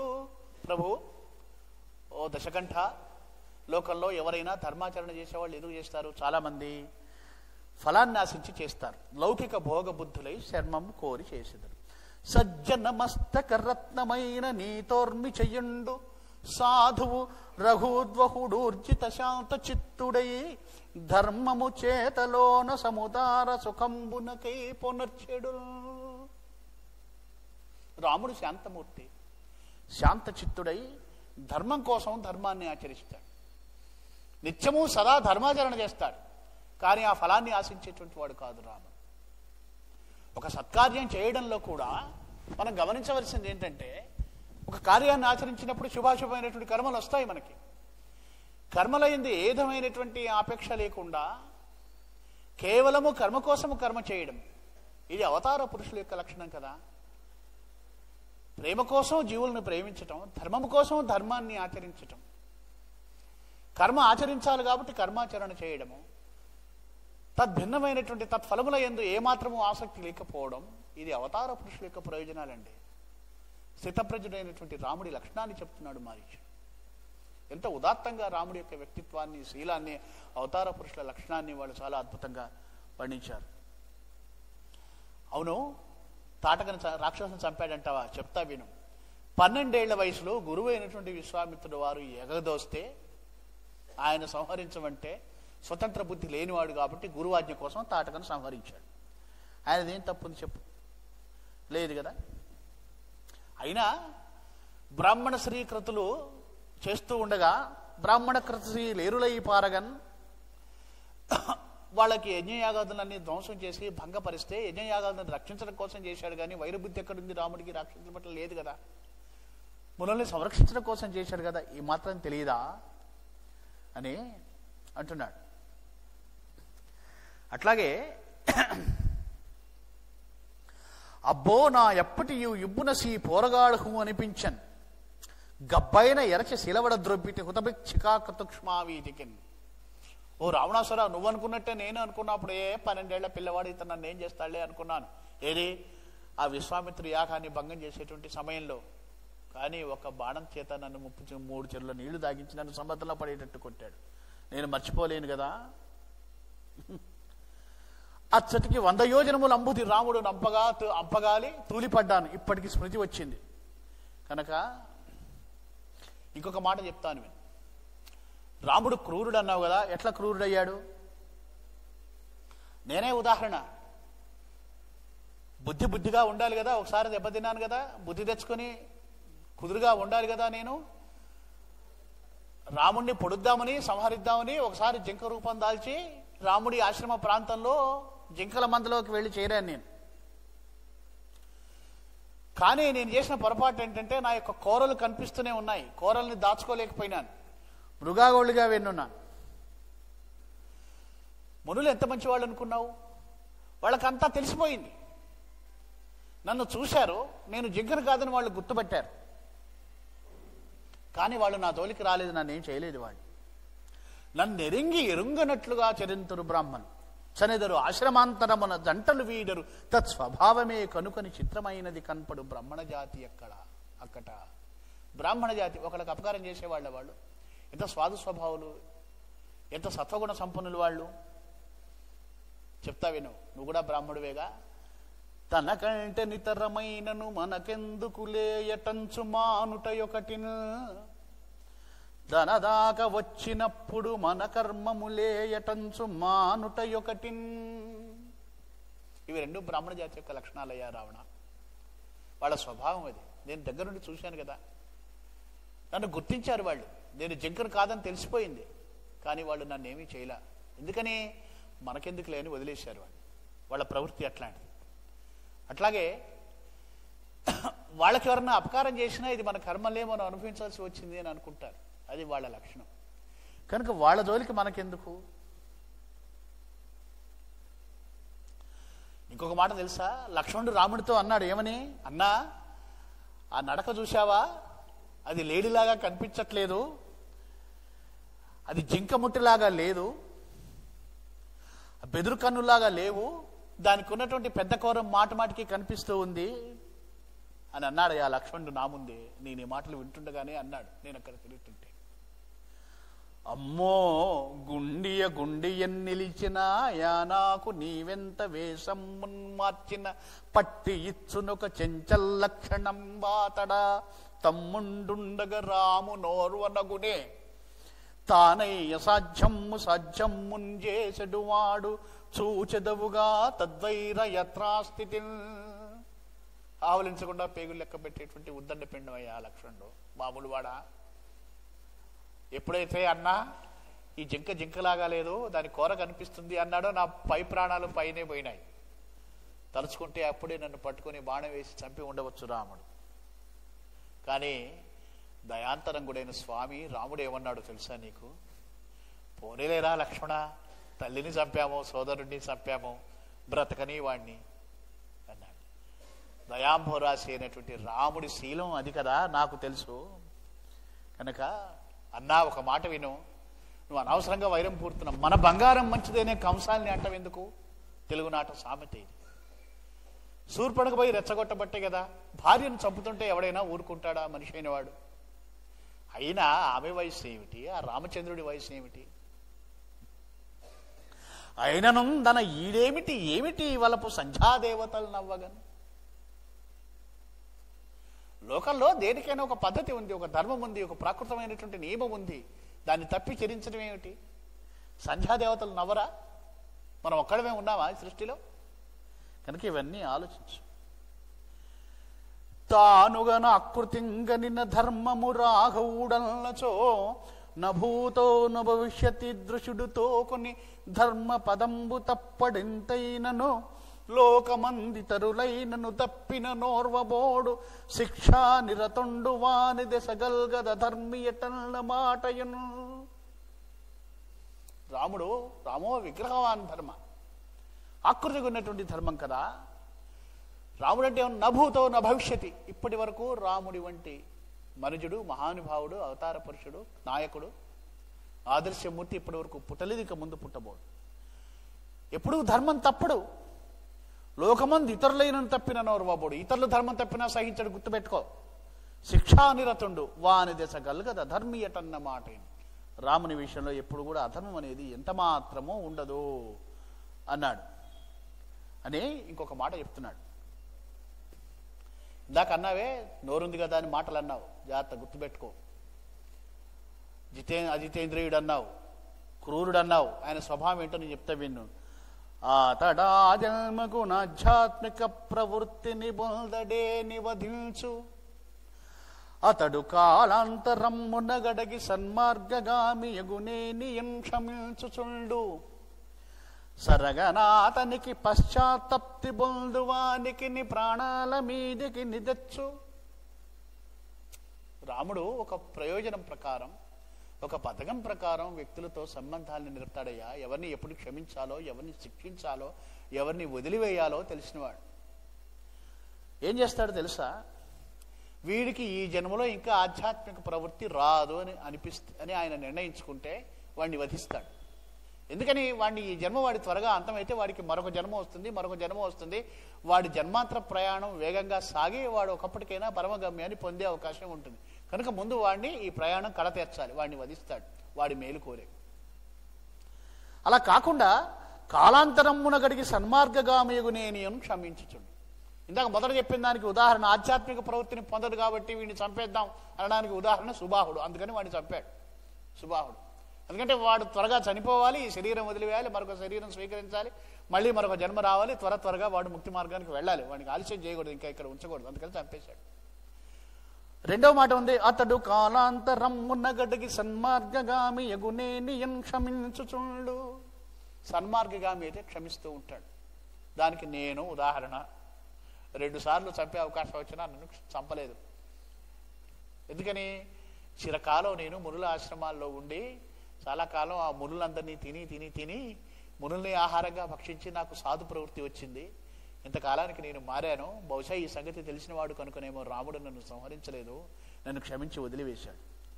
సరగనాతనికి పశ్చాత్తప్తి బొందువానికి ని ప్రాణాల మీదికి నిదెచ్చు. కాకాసురుడు ఉదాహరణ దీనికి. కనుక పశ్చాత్తాపం పొందినటువంటి వాడికి ఏం చేస్తాడంటే శిక్షగా ప్రాణాల మీదకి తీసుకొచ్చి మృత్యు దాకా తీసుకెళ్ళి అయ్యే బాబోయ్ ఇంకోసారి బుద్ధి లేని పని ఇంకో చేయకూడదు అనేలాగా వాడికి పశ్చాత్తాపం కలిగించి వెనక్కి తీసుకొచ్చి వదిలిపెడతాడు. రాముడు శిక్షా నిరతుడు. ఆయన అవతార పురుషుల యొక్క లక్షణాలు ఇవన్నీ కూడా శాస్త్రాలు, భక్తి శాస్త్రాలు చెప్పినటువంటి విషయాలు. అవతార పురుషుల లక్షణాలు ఇట్లాగే ఉంటాయి. అవతార పురుషులు ప్రతి వ్యక్తితోనూ ఒకేలాగా ప్రవర్తిస్తారంటే ప్రవర్తించరు. అది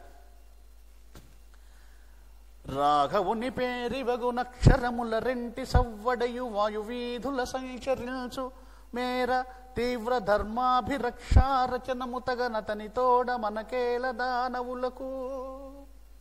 రా అనేటువంటి శబ్దం నాకు వినపడితే చాలు, అంతటా రాముడే కనిపిస్తున్నాడు. రా అనేటువంటి ఆ శబ్దం ప్రసరించినంత మేరకు వాయువీధులలో ధర్మాభిరక్షారచనమే నాకు కనిపిస్తుంది, రామచంద్రుడే కనిపిస్తున్నాడు, మనకెందుకు అంటాడు.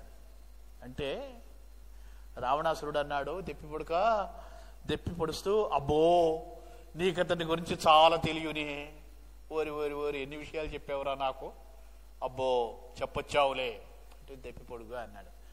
చాలు గాని ధృతి తెగించి సీతందెమ్ము దితిజ వృక్ష మూలమనయందు నిప్పులు పోసినట్లు విమల అంటే ఈయనన్నాడు. సర్లే ప్రభు నీ ఎత్తి పొడుగు మాటలకేం కానీ సరే తెచ్చుకో.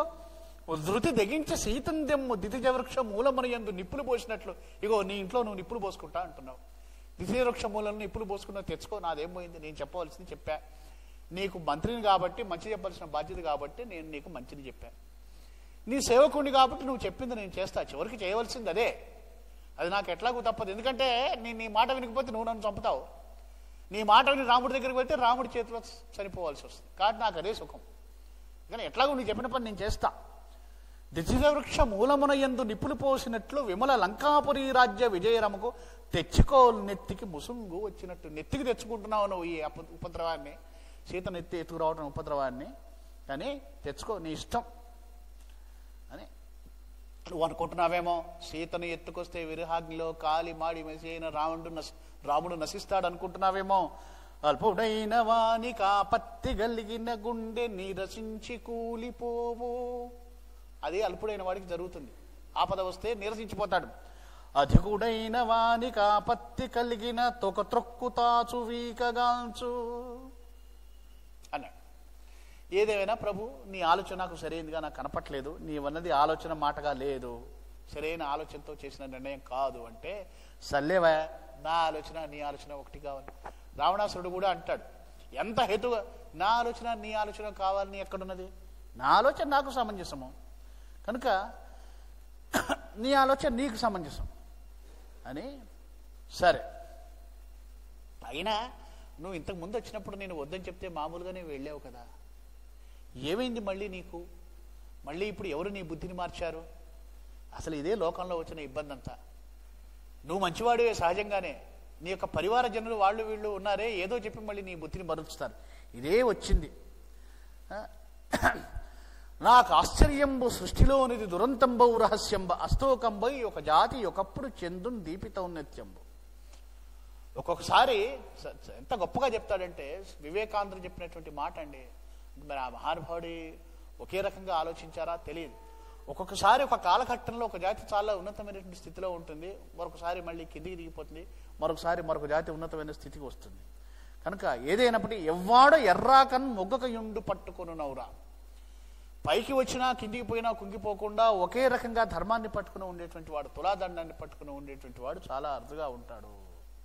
అయినా నీకెవరు ఈ మాటలన్నీ ఎక్కబోశారు? మళ్ళీ వచ్చావు నువ్వు, నీ బుద్ధికి ఏమైంది? నీకు ఆ శూర్పణఖ బాగా ఎక్కించి చెప్పినట్లుంది అనగానే, చెట్ట పురుగు ఊదిన దిద్దియో, ఏదో చీడ పురుగు నీ చెవులో ఊదిందయా, అందుకనే నీకు పాడు బుద్ధి పుట్టింది అంటే వాడంటాడు. రావణాసుడికి మళ్ళీ కోపం వచ్చింది. ఉన్నమాట ఎన్న నులుకెక్కువ కదా రావణుండు కోప రంజితాశ్యుడగుచు, శూర్పణఖ ఏం చెప్పలేదులే, ఇది నా నిర్ణయమే కానీ నాకెవరు, నీకు మళ్ళీ అభియాచ్యం కదా, నాకెవరో చెప్పడం ఏంటి, ఇది నా నిర్ణయమే కానీ అధికారి అయిన వాడు ఎవరు చెప్పిన మాట వినా, లేదు లేదు ఇది నా నిర్ణయమే అంటాడు. నా నిర్ణయం అంటేనే ప్రభు అది సమంజసంగా ఉంటుంది, వేరే వాడు మాట వింటాడు. సరేలే కానీ ప్రభు ఒక మాట చెప్పు, నేను నీ మంత్రిత్వం మానివేసి దూరంగా ఎక్కడో ఒంటరిగా అడవులో తపస్సు చేసుకుంటున్నానని నా మీద కోపంతో నన్ను చంపాలి నీ పన్నాగం పన్నావు, లేకపోతే నిజంగానే నువ్వు సీతం తెస్తావా నాకు చెప్పు, నాకు నీ మీద కూడా అనుమానం వస్తున్నది అంటే. ఎందుకంటే మంత్రిని కాబట్టి చెప్పాను, నీ యొక్క క్షేమాన్ని కోరి, లేదంటే మళ్ళీ నేను వెళ్ళిపోతాను చెప్పు అన్నాడు. సరే, లేదు లేదు లేదు నేను ఎట్టి పరిస్థితి అదేం లేదులే నేను తీసుకొస్తాను అన్నాడు. అని మళ్ళీ చెప్తున్నాడండి. అయినా కూడా 13 ఏళ్ళు గడిచిపోయినాయి కదా రావణ, 1 సంవత్సరం ఓపిక పట్టరాదా? ఈ 1 సంవత్సరం అయితే వాళ్ళెవరో మేమెవరో, వాళ్ళు మన జోలికి రారు, మనకు వాళ్ళ జోలి ఉండదు అన్నాడు. అని వినలా, లేదు లేదు ఇవన్నీ నువ్వు నన్నేమి కూడా మళ్ళీ నచ్చ చెప్పడానికి ప్రయత్నించుకు, నేను చెప్పింది చెయ్యనన్నాడు. సరే వెళ్ళాడు, బాగానే ఉంది. అని ఇక చూడండి, నానావర్ణ మనోజ్ఞ వర్ణక లతాంత శ్రేణికా గర్భ రజ్జా నిష్పావక సర్వభూమి చ లతాంత శక్తి మేల్కొన్నదో నానా సూర్యమయూహ గర్భ కుహరాంతర హృత్రహో జన్మని శ్రీ నిర్వ్యూఢ మనోజ్ఞతా సుషమల సృష్టంబులై పొల్చెనో. సృష్టిలో ఉన్నటువంటి అత్యంత అద్భుతమైనటువంటి అందమైన వర్ణాలు, అద్భుతమైన శక్తులని ఒకేసారి మేల్కొల్పని అన్నట్లుగా చిత్ర విచిత్రమైనటువంటి రంగులతో ఒక అద్భుతమైన జిక్కగా మారిపోయాడు. దాన్ని వర్ణిస్తాడు. కొమ్ములు చూస్తే గరుడ పచ్చ పూసల్లాగా ఉన్నాయట. గరుడ పచ్చ పూసలు అనుకుందామా, ఆ కొమ్ముల మధ్యలో సన్నటి ఎర్ర జీర ఒకటి ఉన్నది, గరుడ పచ్చ పూసలను మించి ఉన్నాయి. కనులు మాణిక్యాల్లాగా వెలిగిపోతున్నాయట, మాణిక్యాలు అనుకుందామా, మధ్యలో ఇంద్రనీలమణుల యొక్క కాంతులు కలిసినటువంటి మాణిక్యాల్లాగా ఉన్నాయట. అంటే సృష్టిలో ఎక్కడా లేనటువంటి చిత్ర విచిత్రమైనటువంటి వర్ణ సముచ్చయంగా కనిపిస్తోంది. మెడ కింద వజ్రపు పొడి అద్దినట్లుగా ఉందట. దాంట్లో సన్నని లేత ఎర్రని కాంతి కలిసి ఉంది, ఆ వజ్రకాంతిలో మెరుస్తూ ఉంది. ముక్కుపుటాలు పుష్యరాగమణుల్లాగా శోభిలుతూ ఉన్నాయట. ఇది చూశాడు. చూశాక ఇక వీడి యొక్క మారీచుడి యొక్క మనస్థితి ఎట్లా ఉందట అంటే, ఎంతటి కాష్టకెక్కగా వహించున్న ప్రేమను స్వామి దర్శనైకాంత మనస్కుడై నిర్ణయించుకున్నాడు కదా, ఇక నేను వెళ్తాను, స్వామి దర్శనం అవుతుంది, స్వామి చేతిలో హతమవుతాను. ఎంతటి కాష్టకెక్కగా వహించున్న ప్రేమను స్వామి దర్శనైకాంత మనస్కుడై మతి రహక్రియ సాధు ఉపాసకుండు తానంతటి కాష్టకెక్క మది నల్దెను వైరము స్వామి దర్శనైకంత మనస్కుడౌచు హరినకృతి తీర్చుట దానవుండుగిన. ఒక పక్క ఎప్పుడెప్పుడు స్వామిని నేను దర్శించుకుంటానా, స్వామి యొక్క కళ్ళలో నేను పడతానా, స్వామి చేతిలో నా యొక్క జన్మ చరితార్థమవుతుందా అనేటువంటి ఒక ప్రేమభావం ఒకవైపు అంతరంగంలో ఉప్పిరిగుంటున్నది. తన యొక్క ప్రస్తుత కర్తవ్యం వచ్చి ఎంత ప్రేమగా రాముడిని మోసం చేద్దాం అంటే, రాముడిని మోసం చేసి రాముడికి ఎంత దుఃఖాన్ని తీసుకొద్దామా అనేటువంటి పగ. ఎందుకంటే తనకు కూడా ఎక్కడో పగలేకపోలేదు. పూర్వఘట్టాలలో తను కూడా రాముడి చేతిలో ఇబ్బంది పడ్డాడు కదా, సహజమైనటువంటి రాక్షస జన్మ కదా, తనలో కూడా పగ పేర్కొన్నదనమాట. అని అందమైనటువంటి జింకగా మారిపోగానే ఒక్కసారిగా పళ్ళు పటపట కొరుకుతూ రావణాసురుడు చూసి తన మెడలో ఉన్నటువంటి ఉత్తరీయాన్ని ఆ యొక్క జింక మెడలో వేసి గట్టిగా అని దగ్గరికి లాక్కొని, ఓరోరి పరశ్రేయో నిధానైక దుర్మతి, ఇతరులకు ఆనందం కూర్చేటువంటి దుర్మతివిరా నువ్వు. ఇంతకాలంగా నా కొలువులో ఉండి నన్ను సేవిస్తూ ఉన్నావు, ఏనాడు కూడా మండోదరి సంతోషం కోసం నీవు ఈ విద్యను ప్రదర్శించలేదు. ఇప్పుడు జానకి సంతోషం కోసం ఇంత అందమైన జింకగా మారారు. అబ్బా, అసలు నిన్ను చంపేయాలని ఉందిరా మారీషుడా. కానీ ఇప్పుడు నువ్వు నాకు అవసరం కాబట్టి, అవసరమైన నిన్ను చంపలేనటువంటి సమయంలో నీ విద్య నువ్వు నాకు చూపించావురా, పో బతికిపోయావు పో అంటూ తన యొక్క కసిని ప్రదర్శించుకున్నాడు. వెళ్ళాడు. వెళ్ళి ఆ జింకల మందలో తానొక జింకగా వెళ్ళి ఆశ్రమ ప్రాంతంలో తిరుగాడుతున్నాడు మారీచుడు. ఏమంటే తెచ్చిపెట్టుకున్నటువంటి రూపం అది. రూపంతో పాటు ప్రవృత్తి కూడా మారాలిగా. రూపం మారింది కానీ ప్రవృత్తి మారదు కదా. నికటమున జరించు హరిణీత తేలికగాగబట్టి మస్తకములు త్రుంచి మాంస సముదాయము భోజనమాచరించు నూహ కలుగుగాని సన్యసనమల్దుట రావణు కార్యమాచరింపక చనరామి దానవుడు మానసమల్తయు బిగపట్టుచు. రాక్షసుడు కదా, ఆ లేళ్ల మధ్యలో తిరుగుతున్నాడు. చక్కటి లేలేతని జింక మాంసం చటుక్కున పట్టుకొని మెడపట్టి కొరికి తినేద్దామా అనిపిస్తోంది. ఆపుకోలేకపోతున్నాడు. కానీ ఇప్పుడు సన్యసన దీక్షలో ఉన్నాడు. కొద్ది రోజులుగా మాంసాహారం మాని సాధువై ఒంటి అయి రామనామ స్మరణ చేస్తూ ఉన్నాడు. వాడు ప్రస్తుతం సన్యాస దీక్షలో ఉన్నాడు కాబట్టి మాంసభక్షణ చేయకూడదు. అదిగాక ప్రస్తుతం ప్రభువు కార్యం మీద వచ్చాడు కనుక ఇష్టం వచ్చినట్టు ప్రవర్తించడానికి వీలేదు. కానీ ఆ జింకల్ని చంపి తినాలనేటువంటి ఆ ప్రవృత్తిని గట్టిగా బలవంతంగా బిగ్గపట్టుకున్నట్ట మారీచు.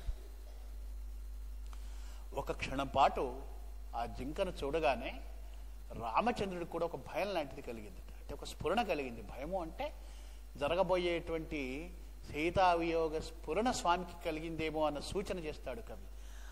ఆకాశంబున వెళ్ళు పారిన శిరో వ్యత్యస్త భూమీజమై వ్యాకీర్ణంబుగ వంద పంగలగు శృంగానీత గర్వంబున భూకాంతుంబలెనున్నదుప్పిగనుచు పూర్వామరుండల్ప దేహాకారాత్తమతిన్ భయం పడియ లిప్తాంశైక భాగంబున. ఒక క్షణం పూర్వామరుండు అంటే పూర్వం విష్ణువు కదా, ఈయన దేవతామూర్తి కదా, ఈయన వైకుంఠం నుంచి వచ్చినటువంటి వాడు కదా. దాన్ని చూడగానే ఏదో వైకుంఠలోక సంబంధమైన స్ఫురణ కలిగింది. ఇతడి విచిత్రమైనటువంటి ప్రత్యేకమైనటువంటి జింక యొక్క ఆకృతిని చూడగానే ఒక లిప్తాంశైక భాగము క్షణంలో వెయ్యో పాలు ఒక చిన్న భయం లాంటిది కలిగింది. అంటే భావి సూచన ఏదో తోచింది స్వామికి అని. ఇక కాసేపు అక్కడక్కడ తిరుగుతూ ఉన్నాడు. తన బంగారు ముట్టెను వంచి ఆ గడ్డిని తినడానికి ప్రయత్నిస్తున్నాడు మారీచు. మేల్మి బంగారు ముట్టియు కల్మి పుష్యరాగములముకు గ్రోవుల సాగి లేత పచ్చికను మేయ మరకత ప్రభము షద్వలమ్ము పొలిచ సంసర్గ బలమ్ము వలన. ఆ గడ్డి పరకలు తిందామని ముట్టెను నేలకు వంచితే ఆ యొక్క పెదవులు ఆ ముట్టె అదంతా కూడా పుష్యరాగమణుల కాంతులతో విరాజిల్లుతున్నది. ఆ పుష్యరాగమణి కాంతులు ఆ పచ్చని గడ్డి పరకల మీద ప్రసరించే మరకతాల్లాగా అది వెలుగుతుంటున్నాడు. మరకతమణి కాంతులతో వెలుగుతున్నటువంటి గడ్డి పరకల్లాగా కనిపించాయట అపూర్వంగా. వెళుతున్నాడు.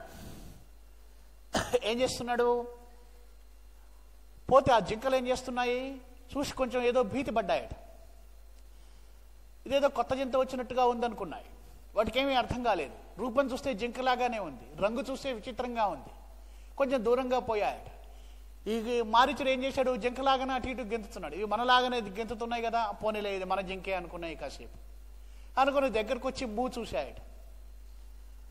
వాసన చూసి కొంచెం భయపడి దూరంగా పోయాయట. ఆ తోటి జింకలకు ఏం చేయాలో అర్థం కాలేదన్నమాట. అది ఆ తోటి జింకల యొక్క పరిస్థితి. ఆకృతి చూస్తేనో జింక ఆకృతిలో ఉంది, వాసన చూస్తేనో ఇదేదో వేరే జాతి జంతువులాగా కనిపిస్తోంది మనకు. అందుకని దీన్ని మనతో చేర్చుకోవాలో లేదో తెలియక ఆ మృగాలన్నీ మణిప్రభాశ్రీ కమనీయ రూప వివశీకృత చిత్త వశం వదలై ఉన్నాడు.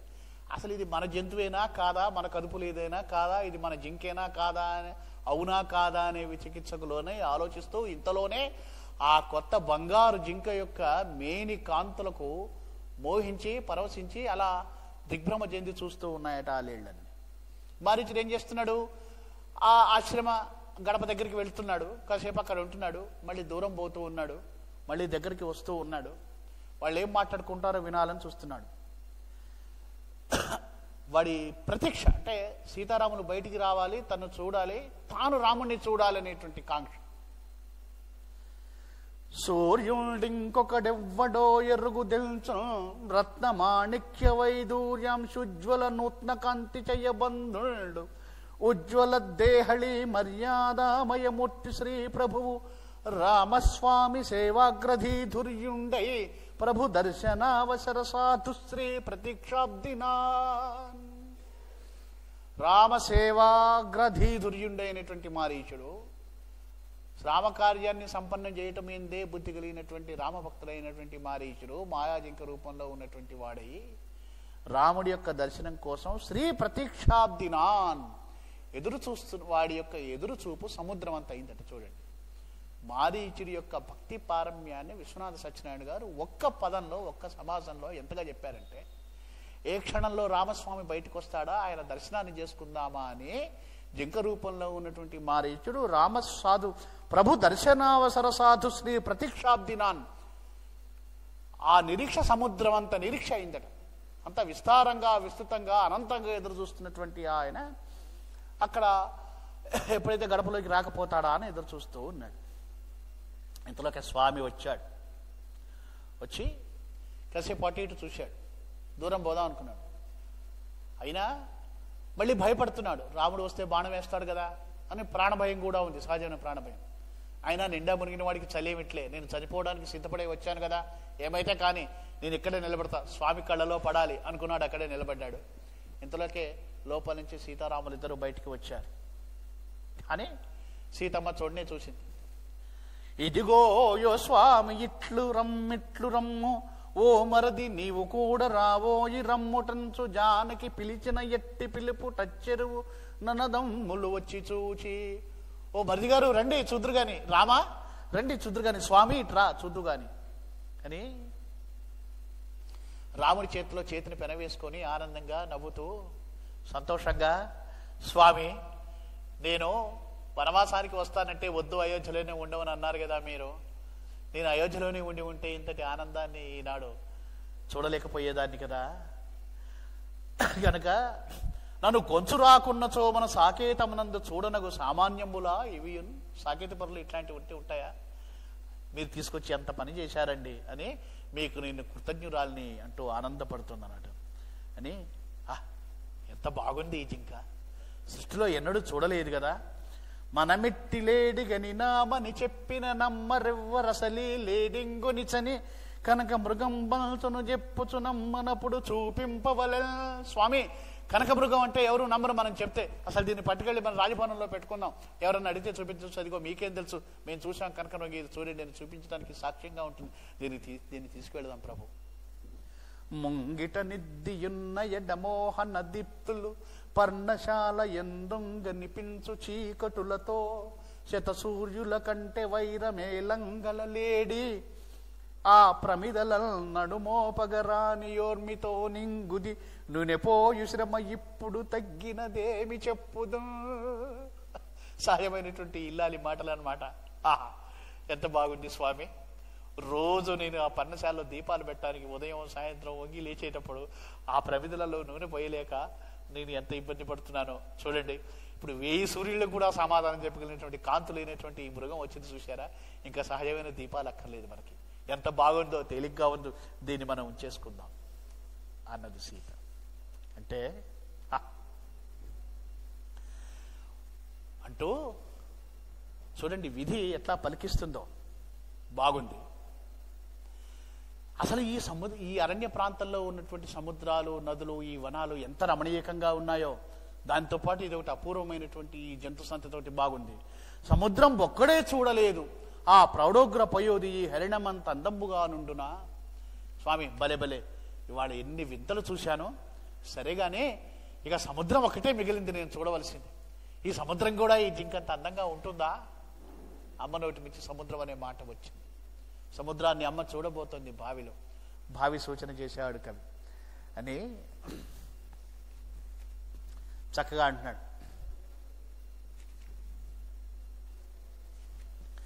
సరే, తీసుకువెళదాం దీన్ని. మీరు ప్రతిరోజు పగటిపూట సమిధులు, దర్భలు, ఫలరసాలు ఇవన్నీ అంటూ మీరు అన్నదమ్ములు ఇద్దరు అడవిలోకి వెళ్తారు. నేను ఒంటరిగా ఉంటాను, నాకు తోడు ఉండదుగా, దీన్ని నేను తోడించుకుంటాను కనుక దీన్ని నా వద్ద ఉండనివ్వండి. కానీ చక్కని ఈ హరిణంబు తోడుగా నమ్మని నాకు బీటే నిన్నట్టుది తోచద ఏ నిమేషంబున నాకు భయం లేకుండా ఉంటుంది అని. ఇంతేకాదు, చూడండి, మనిషి తన యొక్క అభిప్రాయాన్ని సమర్థించుకోవడం కోసం ఎన్నెన్ని రకాలైనటువంటి తర్కాల్ని బుద్ధి కల్పిస్తుందో. బుద్ధి యొక్క వైచిత్ర్యం. సరే, మన ఆనందం అట్లా వదిలిపెట్టండి. ఇంటికి పోగానే కౌశల్యాదేవి అడుగుతుంది, అడుగుల నుంచి నాకేం తెచ్చారమ్మా అంటే, ఇగో నీకు ఈ కానుక తెచ్చాను, ఇవ్వడానికి చాలా బాగుంటుంది, ఉచితమైనటువంటి కానుక, దీన్ని తీసుకెళ్దాం. సరే పోనీ నా కోసం కాదనుకోండి, దీన్ని ఇక్కడ వదిలిపెట్టారు, ఎంత ముద్దుగా ఉంది ఈ జింక, ఏపులో తింటే అయ్యో ప్రాణం పోతుంది కదా, సంరక్షించుకోలేదు కదా, దీన్ని చూసి పులిబారిన పడేసినటువంటి పాపం మనకు తగ్గుతుంది, అందుకని మనం తీసుకువెళదాం అని. ఇగో 13 ఏళ్ళు అయింది వచ్చి, ఏనాడు మిమ్మల్ని అది ఇది తెమ్మని నేను కోరలేదు కదా, ఇగో ఇప్పుడు కోరుతున్నాను. మీకు గుర్తుందా, దశరథ మహారాజు తండ్రి సమానుడు, ఆయన ఏం చెప్పారు? అగస్త్యుడు మునీంద్రుడు సీత ఏ కోరిక కోరితే ఆ కోరిక తీర్చని మీతో చెప్పలేదు ఆ రోజు? నాకు ఇది కావాలని కోరిక కలిగింది, స్వామి నా కోరిక తీర్చండి అని అంటోంది రాముడితో. జనకతనయా మన పరిష్వక్త హృదయ, ఎంత మంచి సంబోధన చూడండి. లేడి దేవయ్య తెమ్ము శిలీముఖోగ్ర, జీవితాంతము విస్మరించడిది కాదు, దీనిక దయంత కంటికి దిగులు పట్టే. ఏదో దిగులు కలుగుతోంది దీన్ని చూస్తుంటే. ఈ దిగులు అనేటువంటి మాట మనకు వదిలేశారు, పాఠకులకు వదిలేశాడు కవి. ఎందుకు దిగులు, ఏమిటి? రాబోయే దిగులుని ఇది సూచిస్తోంది. అయ్యో దీన్ని అడవిలో వదిలిపోతే దీన్ని వదిలి వెళుతున్నామనే దిగులు కలుగుతుంది, దీన్ని సొంతం చేసుకోలేకపోయామనే దిగులు కలుగుతోంది. ఎన్ని దిగుళ్ళో అన్ని దిగుళ్లే. అరణ్యకాండ మొత్తము భావిలో జరగబోయేటువంటి కథను సూచించడమే ఉంటుందన్నమాట అని. ఇంకొక మాట అంటుంది, ఏతాదృంమణివజ్ఞరత్న సుషమాహేలాతనూరాశి విఖ్యాతం బైనది లేదు లేడి. ఇట్లాంటి లేడి లేనే లేదు అసలు. ఇది సృష్టి ఆరంభమా కాదు, నా చేతంబున్ హరించుకోసమై వచ్చెన్నాగ కనిపించు. అట్లే తేవయ్య మహాత్మ పొంగులై గట్లెక్కెన్ స్పృహావాహినుల్. స్పృహావాహినులు పొంగై గట్లెక్కుట. ఈ సమాసాన్ని మనం గుర్తుపెట్టుకోవాలి. ఇది మనకు భవిష్యత్తులో తెలుస్తుంది. ఇక్కడ ఈ సందర్భంలో ఇట్లాంటి లేడీ అసలు ఇంతకుముందు ఎక్కడా లేదు కదా సృష్టిలో. ఇదేమన్నా సృష్టికి మొదటి కాలమా? కాదే. అంటే సృష్టి మొదట్లో చిత్ర విచిత్రములైనటువంటి జంతుజాలాలు ఉండేవి, తర్వాత అవన్నీ లేకుండా పోయినాయని పెద్దలు చెప్తారే, ఇది అట్లా కూడా కాదే, ఇదే మొదటిదా? నా చిత్తాన్ని హరింపజేయడం కోసం నా కోసమే వచ్చినట్లే ఉందే ఇది, కనుక దీన్ని మనం స్వీకరించవలసిందే. మహాత్మా తీసుకుందాం అంటే లక్ష్మణుడు అంటున్నాడండి. ఇప్పటిదాకా లక్ష్మణుడు ఏం మాట్లాడలేదు. ఇదే పద్యం మళ్ళీ వస్తుంది, 2 పాదాలు అలాగే ఉంటుంది, చివరి 2 పాదాలు మారుతాయి. ఏతాదృమ్మణి వజ్ఞరత్న సుషమాహేలాతనూరాశి విఖ్యాతం బైనది లేదు లేడి. నిజమే, నువ్వు చెప్పిన మాట అమ్మా వదిన గారు. ఏతాదృమ్మణి వజ్ఞరత్న సుషమాహేలా తనూరాశి విఖ్యాతం బైనది లేదు లేడి. ఇది సృష్ట్యారంభమా కాదు, తల్లి తానే హరిణంబహో ఇచట దేలెన్ మున్గెనెచ్చోట. ఇది ఇక్కడ తేలింది నిజమే అమ్మా. ఎక్కడ తేలుతుందో, ఎక్కడ మునిగిందో. ఇందై తేలంగ విచారణం సల్పగానైనట్టి అంశం బగును. ఇది కొంచెం జాగ్రత్తగా ఆలోచించవలసిన విషయంలాగా కనిపి. ఇది ఎక్కడి నుంచి వచ్చిందో ఇక్కడ తేలింది, ఇప్పుడు ఇక్కడ తేలింది మళ్ళీ ఎక్కడ మునుగుతుందో. మునగడం అనే మాట, తెలుగునాట కొంప మునగడం అనే మాట ఉన్నది. చాలా చాలా ధ్వనిమండితంగా ఉంటాయి విశ్వనాథ సత్యనారాయణ గారి మాటలు. ఆ సంభాషణలన్నీ కూడా ఏ మాటను తీసి ఇంకొక మాటను పెట్టలేము మనం. ఆ సంభాషణలు అంత రమ్యంగా, అంత నిజంగా ఉంటాయి. అమ్మా సీతామహాసాధ్వి, నాకేమనిపిస్తుందంటే దీన్ని చూస్తుంటే, దీని నడకలు గమనించారా? లక్ష్మణుడు చాలా నిశ్చితంగా పరిశీలిస్తాడండి. మారీచ ఖండంలో మారీచుడి యొక్క ప్రతి కదలికల్ని, దాని యొక్క చూపులను, దాని యొక్క శరీర కవళికల్ని, దాని యొక్క నడకల్ని, దాని యొక్క పరుగుని అన్నీ చాలా నిశ్చితంగా గమనిస్తాడు. అదంతా వింటూ ఉంటాడు. ఇదంతా ఈ మాటలన్నీ వింటూ ఉన్నాడు మారీచుడు. ఇది వరకు 2 కాళ్లపై నడవడం అలవాటై ఇప్పుడు ఏదో కొత్తగా 4 కాళ్ళు వచ్చి అలవాటు లేక ఇబ్బంది పడుతున్నటువంటి స్థితి ఏదో కనిపిస్తోందమ్మా ఇందులో నాకు. పచ్చికమేయబోదొక వాటు గదా గొర్రుకును దదారుచిన మెచ్చదు కన్నులన్ నమిలి మృంగద ఈ దశవెట్టు వీనుగా ఇచ్చటి వార్తలన్ వినును ఏను వచించుచునుండ అంతలో నచ్చపు మైజుగుల్ వెలతెలైనవి మొదరి కాంతులొప్పునే. వదిన గారు మీరు గమనించారా? ఇది మేసేటప్పుడు ఒక వాటుగా కొరుకుతోంది, కానీ ఆ కొరికినటువంటి గడ్డి రుచించినట్టుగా దాని ముఖంలో కవళికలు తెలుస్తున్నాయి. ఆ గడ్డిని మెచ్చట్లే, అది నమిలి మృంగట్లేదు, కొరికినట్లు నటిస్తోంది. ఈ దశ వెట్టు వీనుగా నిచ్చటి వార్తలను వినును ఏమో. మన మాటల్ని వింటున్నట్టుగా మాటి మాటికి చెవులు ఇటే రిక్కించి ఇటే చూస్తుంది. చూశారా మీరు? మళ్ళీ ఇటు మన మాటలు వినంగానే దాని ముఖంలో కాంతులు, దాని శరీరం మీద కాంతులు తగ్గుతున్నాయి. గమనించారా? కనుక ఇది కొంచెం జాగ్రత్తగా ఆలోచించాల్సిన విషయము అన్నాడు. అమ్మా, భయము మొదలైనటువంటి వికారాలు కలిగినప్పుడు జంతువులకు, రాక్షసులకు దేహకాంతులు తగ్గుతాయని శాస్త్రం. ఇది ఏ రాక్షసమాయో, ఏ జంతు వికారమో. అయినా మృగాలు మనుష్య భాష తెలుసుకుంటాయా? మన మాటలు వింటున్నట్లుంది మృగం. మన మాటలు వాటికి అర్థం అవుతాయంటారా? అంటే అది మృగమేనా ప్రశ్న. మృగం కాదు అని సూచన అన్నమాట.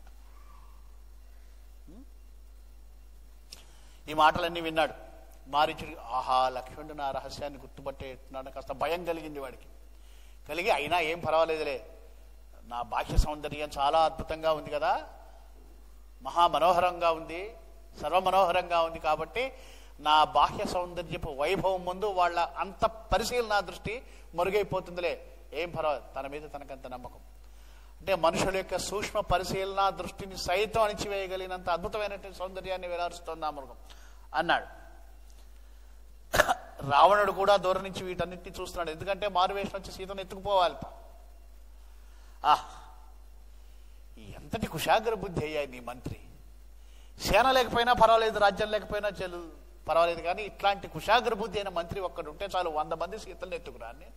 ఒక్క సీతనే కర్మ, 100 రాజ్యాలైనా కొల్లగొట్టగలను. ఈ పరిశీలనామతియున్ ఈదృశ సూక్ష్మతమాభిదర్శన వ్యపృత బుద్ధి ఇత్తి విషయాభిముఖీనము హేతుకల్పనంబే పదవి ధరేషని మృగేక్షణ యందలి సాధు గౌరవంబోపి సమీప బాంధవతయున్ సచివత్వ పుటుత్తమత్వమౌ. నిజంగా సచివుడు, మంత్రి అంటే ఇట్లా ఉండాలి కదా. ఎంత అద్భుతంగా, ఎంత లోనార్సి తెలుసుకుంటున్నాడు అని. ఎంత అదృష్టవంతుడు ఈ రాముడు. ఇంతటి కుశాగ్ర బుద్ధి అయినటువంటి తమ్ముడు మంత్రిగా ఉన్నాడే. ఆహా, ఎంతటి అదృష్టము. జానకిని తీసుకుపోతే వీడి అదృష్టం ఎట్లా భగ్నం అయిపోతుందో చేస్తున్నాడు అని అమ్మందట. సరే, లక్ష్మణుడి మాటలు అంది.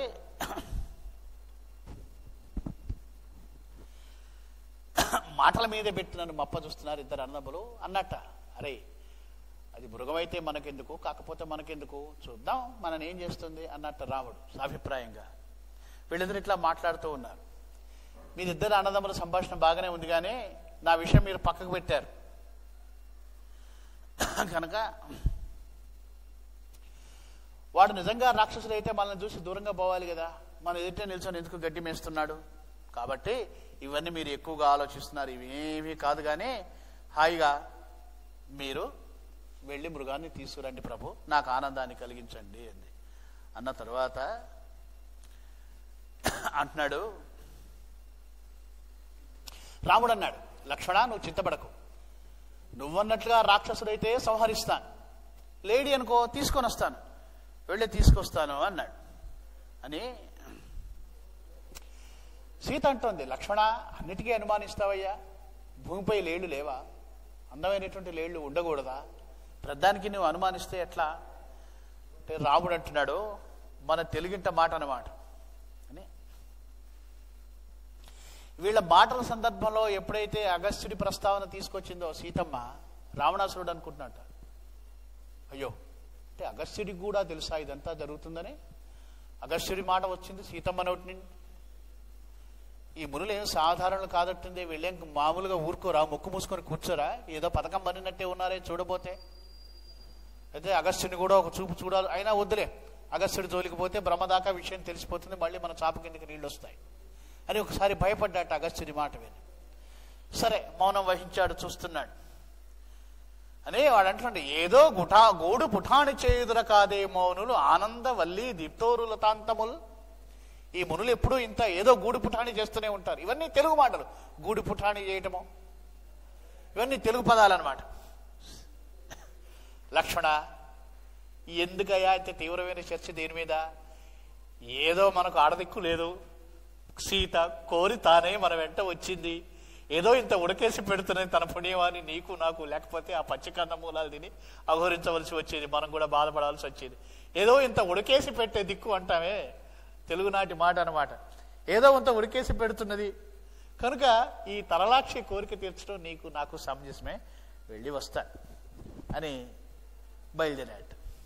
బయలుదేరి లోపలికి వెళ్ళి విల్లంబులు తీసుకొని బయలుదేరిపోతుంటే ఆ రాముడికి కవచాలు అందించి సాయపడి, స్వామి ఎందుకో కళ్ళెమ్మని నీళ్లు వచ్చాయట సీతకి, స్వామి మళ్ళా ఎప్పుడు దర్శనం అందట.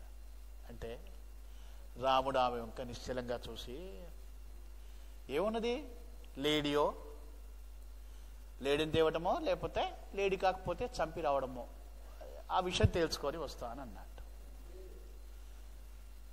బాష్పమందాక్షి ప్రభువ, నీకు కోపముగనున్న పోవబోకము మరింత మాత్ర ప్రాణంబులుంబోవునా. అప్పుడు అంతే, ప్రభు ఏదో నేను ముచ్చటపడ్డాను కదా అని, మీకు ఇష్టం లేకపోతే మీరు పోకండి, ఆ పాడులేడి లేకపోతే ప్రాణాలు పోతాయా ఏమి, మీరు జాగ్రత్తగా ఆలోచించండి. ఎందుకంటే ఆయన కార్యోన్ముఖుడై విల్లంబులు ధరించి వెళుతున్నాడు అంటే ఏదో సాధించుకొని వస్తాడు రాముడు. అందుకని ఏదో నేను అన్నానులే కానీ మళ్ళీ ఇప్పుడు ఈ క్షణంలో తలుచుకుంటే నాకంత కోరిక కలగట్లేదు. ఆగండి, అనవసరమైన ధనుజ సంహారం మాత్రం మనకెందుకు.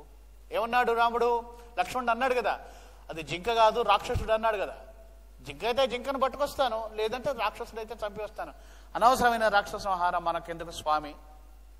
తదీయ ధర్మరక్షక హింసా పదము చనుట అవసరమా, ఈత ధర్మం అయితే మాత్రం. ఇప్పటికీ మనం చాలా కర్మ ఫలితాన్ని మూటగట్టుకున్నాం. ఒకటి అంటోంది, ఆయను దైత్య సంహరణమయ్యది చేయుట ధర్మ రక్షకై న్యాయమే, చేయు జీవునకు న్యాయమే, కొద్ద జగజ్జనాళికి శ్రేయము కలిగి పుణ్యమున్ చేకురు. బాగానే ఉంది. దానవ హింసచే నగంబాయను, జీవులను చంపినటువంటి పాపం కూడా మనకు చేకూరింది కదా. రెండు అనుభవాకృతి పూనిడు సౌఖ్య దుఃఖముల్, ధర్మాన్ని నిలబెట్టాము, ఋషులకు మేలు చేశాము అనేటువంటి సుఖంతో పాటు రాక్షసుని చంపినటువంటి పాపం కూడా మనం అనుభవించాలి కదా రామ. కనుక మీరు వెళ్ళకండి, ఎందుకు అనవసర రాక్షస సంహారం అంటారు. అయితే అవతారతత్వం ఏంటంటే, అవతార పురుషులు వాళ్ళ పూర్వజన్మల యొక్క కర్మఫలాన్ని అనుభవించడానికి భూమి మీదకి రారు, లోక శ్రేయస్సు కోసం కొన్ని కార్యాలను చేస్తారు, ఆ కర్మఫలాలు వారిని అంటవు. ఎందుకంటే కర్మకర్తృత్వ భావం అవతార పురుషులకు ఉండదు. సీతమ్మ మానుష భావంతోనే మాట్లాడుతున్నది, మనుషులకు మాత్రం కర్మఫలాలు అంటుతాయి, వాళ్ళు ఫలాన్ని కోరి కర్మలు ఆచరిస్తారు కాబట్టి. అంటే సీత యొక్క ఒక మాట అంటుంది, ఎంత చక్కటి మాట అండి. అరయజ్ఞానంబె కర్మ సంహరణశీలి కర్మ వైదికమును లౌకికంబు ద్వంద్వ ఫలవిధాయి ఈ దైతేయ వధము మనకు కడకు నిప్పుడుగా కొల్ల కట్టి కుడుపు. మీరేమో ఋషులకు మేలు చేస్తామంటున్నారు, ధర్మం అంటున్నారు, చాలా మంది రాక్షసుల్ని చంపారు, ఇప్పుడు కాకపోతే ఎవరికి ఏదో ఒక నాటికి ఇది మనల్ని కట్టి కుడుపుతుంది కదా ప్రభు. కట్టి కుడపడం అనేటువంటి మాట చూడండి. అబ్బా అంటూ అలఘు ప్రీతుడు రామచంద్రుడును భార్యం కౌగిటబూని మైథిలి ఈ నీ మతి వైభవంబునకి బుద్ధి నిల్ను మల్లించెదన్ తలపేదైనను నీది చేయుటకు చిత్తం బల్లు భావించెదన్ వలదే నిల్చుక కోపగింపను సుమి బాణంబు విల్లిగదే. మైథిలి, ఎంత చక్కగా మాట్లాడావు, ఎంత సమాహిత బుద్ధివి నీవు అంటూ దగ్గరికి తీసుకుని కౌగిట చేర్చుకొని, మైథిలి ఈ మతి వైభవానికే నేను నిన్ను గౌరవిస్తాను మైథిలి, నువ్వంటే నాకు ఎంతో ఇష్టము, కనుక నీవేదడిగినా చేయటానికి నా చిత్తం ఎప్పుడు ఆయత్తం ఎందుకు అవుతుందంటే ఇందుకు అవుతుంది. నీవు చాలా సమాహిత బుద్ధివి, నీవు ధర్మబుద్ధి కలిగినటువంటి దానివి, జ్ఞానివి, ఎంత ఉదారంగా మాట్లాడావు, ఎంత ప్రియంగా మాట్లాడావు మైథిలి అని దగ్గరికి తీసుకొని వలదే నెంచుక కోపగింపను సుమి బాణంబు విల్లిగదే. ఓ ప్రియతమా, నీ మీద నాకు కోపం ఏమిటి? నువ్వు నన్ను కోరావని నేను కోపగించుకుంటాను కనుకనా? అదేమీ లేదు, కానీ నువ్వు ఏమీ శంకలు పెట్టుకోకుండా ఆ బాణము విల్లు నాకు అని మారీచున్ వధించి వచ్చేద మృగోన్మత్తాకృతిన్ లేడి రూపీరీతిన్ త్యజింపడేని మృగమట్లే తెచ్చేదన్ మూర్ఖునా నారాచధ్వము దాటిబోవను ప్రయత్నంబూను నేని త్రిలోకీ రేఖావధి వాని త్రోవ నవలోకింతను శరాంతద్యుతిల్. ఏమున్నది, వెళ్తాను, వాడు మారీచుడిని వధిస్తాను, మృగ రూపంలో ఉన్నటువంటి మారీచుడిని వధిస్తాను, లేదు వాడు మారీచుడు కాదనుకో మృగాన్ని అట్లాగే తీసుకొస్తాను. ఆ మూర్ఖుడు నా బాణాలను తప్పించుకోవడానికి ప్రయత్నిస్తే వాడు ఎంత దూరం వెళ్తాడో ఈ భూమండలం మీద అంత దూరము నిప్పులు చిమ్ముకుంటూ వెళ్ళేలాగా నా బాణం వాడిని వెంబడిస్తూ ఉంటుంది అన్నాడు. అంటూ స్వామి బయలుదేరాడు. ఇక చూడండి, స్వామి వెంబడిస్తూ ఉంటే చిత్ర విచిత్ర గతులతో ఈ లేడీ స్వామిని తన వెంట తీసుకువెళ్తోంది.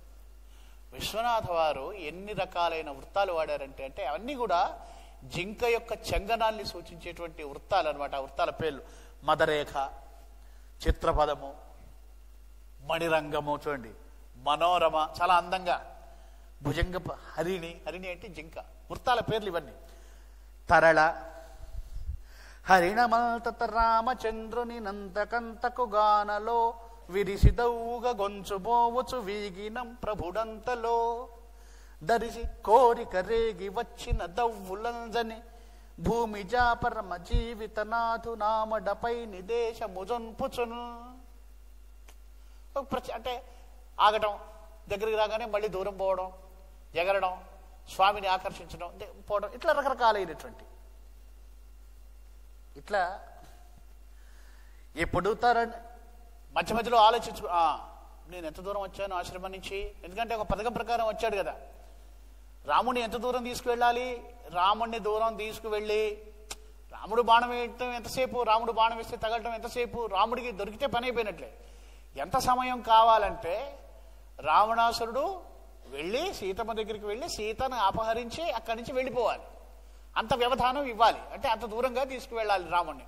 అందుకని దూరం లెక్క వేసుకుంటున్నాడు, ఈ దూరం సరిపోతుందా, ఈ సమయం సరిపోతుందా రావణాసురుడికి అని గణన బెరిసి వనిలో దిర్చిన మార్గము వెంబడిగా నరిగే సురిగి సురిగి రఘుపతి కృధాయాసము నిండిన గుండియరాన్. చివరికి స్వామికి కోపం వచ్చి ఆయాసం వచ్చేంత దూరం స్వామిని ఉరికించి ఉరికించి ఉరికించి దూరం తీసిపోయేటవాడు. ఇలా ఇక్కడ ఈ పద్యం యొక్క వృత్తదుడి ఇలాట. ఒక ఇంతలోన యుదరిపడు హరిణ ప్రకటధ్వమంతయు బయలుపడే దితిచుండకట స్వమాయచడ నలగుడు రఘురామ కరాగ్రబాణము అయిన పదిగలగన్. ఇంతలో ఒక క్షణంలో ఏమైందట, ఒక ఇంతలోన ఉదరిపడు హరిణ ప్రకటాధ్వమంతయు బయలుపడే. ఆ హరిణం యొక్క నిజస్వరూపం, మారీచుడి యొక్క నిజస్వరూపం బయలుపడింది ఆ పదలో. అంటే కామరూప విద్యలో ఉండే రహస్యం ఏంటంటే కొంత వ్యవధానం ఉంటుందన్నమాట. కొంతసేపటి వరకే ఆ రూపం ఉంటుంది. కొన్ని ప్రత్యేకమైన సందర్భాల్లో ఆ తెచ్చిపెట్టుకున్నటువంటి రూపం నిలవకుండా సహజ, అంటే మరణ సమయంలో కానీ సంభోగ సమయంలో కానీ అవి ఆ నిజమైనటువంటి రూపం బయలుపడుతుంది. అంటే ఇక స్వామి బాణం వేయలేదు, మరణ సమయం ఆసన్నమైంది అనడానికి సూచనగానేమో వాడి యొక్క నిజస్వరూపం బయటపడింది. ఆ తెచ్చిపెట్టుకున్నటువంటి కామరూపం, లేడీ రూపం పోయినటువంటి సమయం అయిపోయిందనమాట. ఏం చేసేట,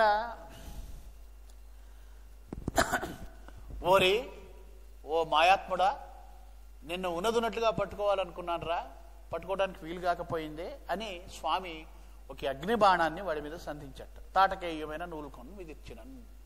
ఒక బాణం వేయగానే వాడు నిజానిజంబు మేనుపోయి నేల మీద దైత్యుడై గిజన్ గలంగి కొంచెం కృత్రిముండు భక్తుడై విజాతి గొంతు వెట్టి, తనది కానటువంటి అనుకరణ అయినటువంటి గొంతుని, అంటే ధ్వని అనుకరణ కళ అని ఇవాళ మనం అనుకుంటున్నటువంటి కళ ఏదైతే ఉందో మిమిక్రీ కళ, దాని మూలాలు రామాయణంలోనే ఉన్నాయి అని కూడా మనం చెప్పుకోవచ్చు. విజాతి కేకవెట్టి స్వామి వేడినట్లు రామస్వామి గొంతుతో వీడు లక్ష్మణాగ్రజాయటంచు కేకవెట్టగా తుదిల్ గ్రజా హతిన్. లక్ష్మణాగ్రజ అని అరవాలనుకున్నాడు అని అరిచాడు. ఆ ప్రాణం పోయే ప్రాణోత్క్రమణ సమయంలో గ్రజ అనేటువంటి అక్షరాలు వినిపించలేదు, లక్ష్మణ అనేటువంటి శబ్దం మాత్రమే వినిపించింది. ఇదేమిటండి, రామా అనొచ్చుగా, రెండక్షరాల మాట, కేశవ అనొచ్చుగా, ఇంకేదన్నా అనొచ్చుగా, లక్ష్మణాగ్రజ అని అనాలా? కాదు. భక్తుడి యొక్క అభీష్టం ఏంటంటే తన ఇష్టదైవం యొక్క నామాన్ని పలు రకాలుగా స్మరిస్తూ ఉంటాడు. శ్రీరామకృష్ణ వారు అనేక రకాలైనటువంటి రకరకాల నామాలతో స్వామిని స్తుతించేవారు. లక్ష్మణ, గోవింద, అగ్రజ, అచ్యుత, కేశవ, గోవింద, మాధవ, మధుసూదన, హరి, నారాయణ, గోవింద, దామోదర, కౌసల్యానందవర్ధన, దశరథనందన, ఇట్లా అనేకమైనటువంటి నామాలు. ఎందుకంటే ఒక్కొక్క నామానిది ఒక్కొక్క రుచి, ఒక్కొక్క మిఠాయికి ఒక్కొక్క రుచి ఉన్నట్లు ప్రతి మిఠాయిలోనూ పాలు, పంచదార, కలకందే ఉంటాయి.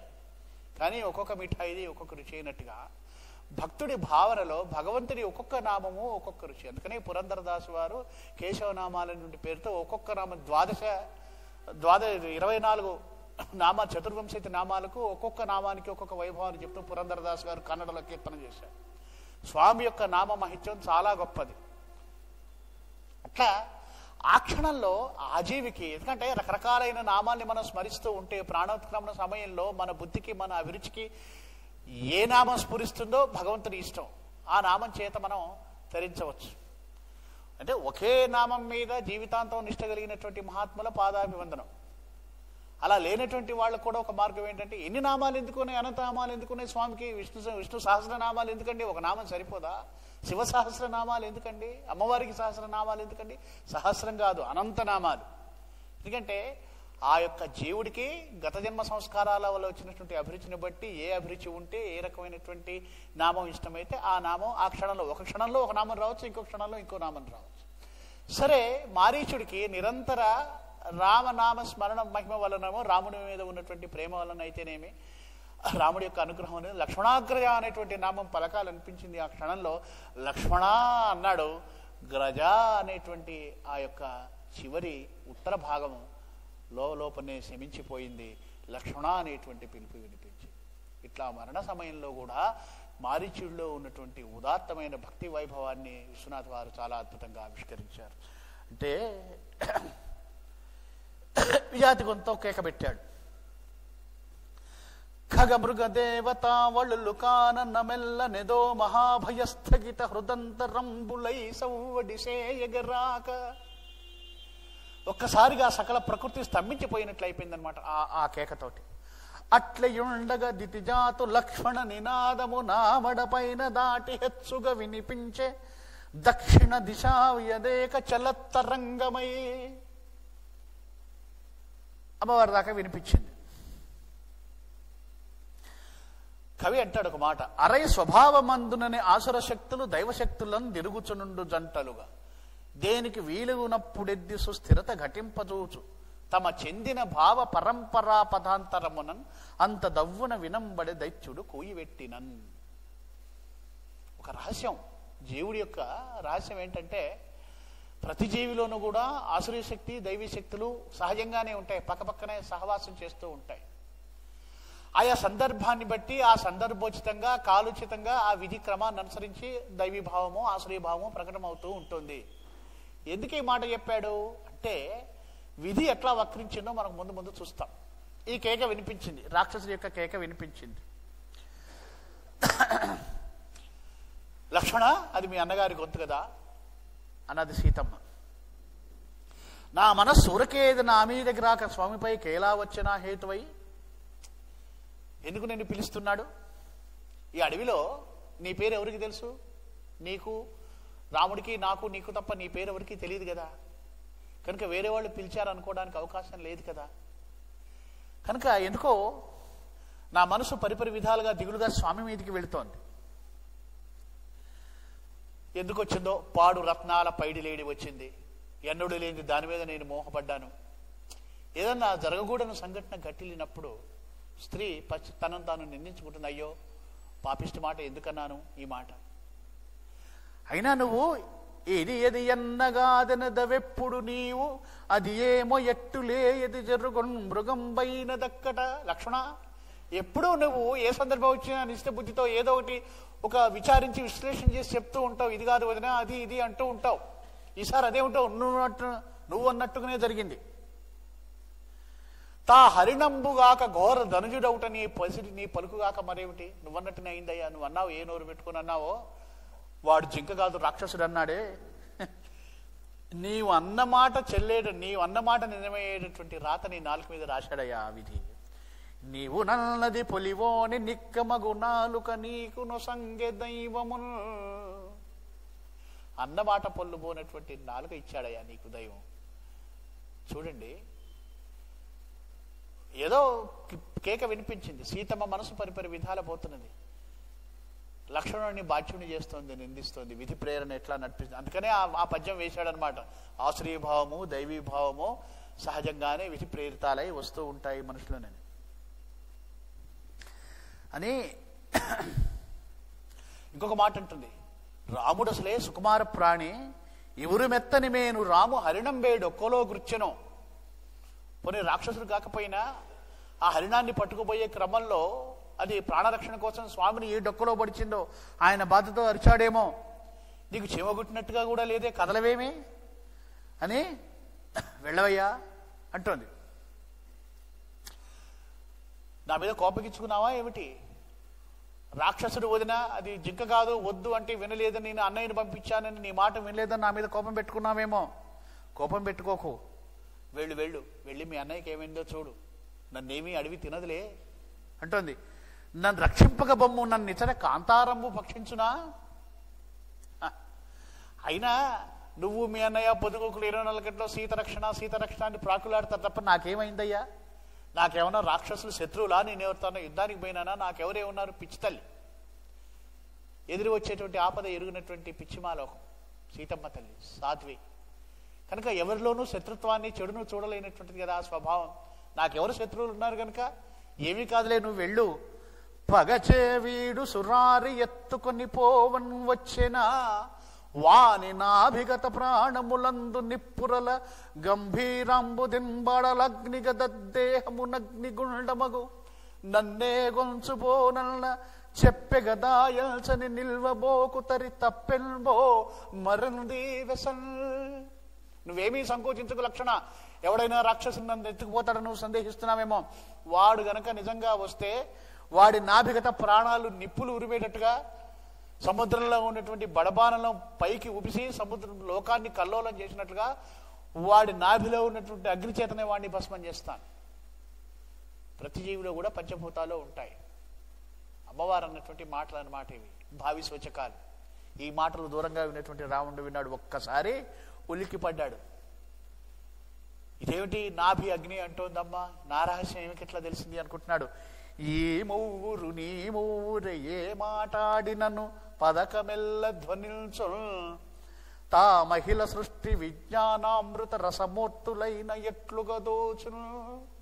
నిజంగా వీళ్లే సకల సృష్టిని రచించినటువంటి విజ్ఞానామృతమూర్తులుగా కనిపిస్తున్నారే. రాముడే ఈయమేమో నా రహస్యాన్ని గురించి మాట్లాడుతుంది. లక్ష్మణుడు అంత నిష్టంగా పరిశీలించాడు. అసలు ఏమిటి ఈ ముగ్గురు, అసలు వీళ్ళు మామూలు వాళ్ళేనా? ఇటు అబ్బురపడుతున్నాడు అనమాట వీళ్ళ యొక్క తత్వానికి, వీళ్ళ యొక్క బుద్ధి నైశిత్యానికి. ఇది రావణుడి యొక్క శీలం. సరే వెళ్ళు, ఏవి నష్టం లేదు, నన్ను నేను రక్షించుకుంటాను అంటే సౌమిత్రుడు అన్నాడు, అమ్మా ఆసురశక్తి బాహిరమునైనది అల్పము. బాహ్యంగా వచ్చేటువంటి అసురశక్తి చాలా అల్పమమ్మా. చాపతాడితంబై సమయింపవచ్చు, మరి ఆంతరమై చనుదానిధి సమభ్యాసిత నిగ్రహాకృతి తపోగ్ని దహింపవలె. మనిషికి భయం రెండు రకాలుగా ఉంటుందమ్మా. బయట నుంచి వచ్చేటువంటి భయం ఉంటుంది, లోపల నుంచి వచ్చేటువంటి భయం ఉంటుంది. లోపల నుంచి మనకు తెలియకుండానే వచ్చేటువంటి భయము, ప్రమాదం ఏదైతే ఉందో దాన్ని తట్టుకోవటానికి తపశక్తి కావాలి, నిష్ఠ దృష్టి కావాలి. తలంచువో నాసురవేళ ఎయ్యది కృతాధిక యత్నమున చరింపనో.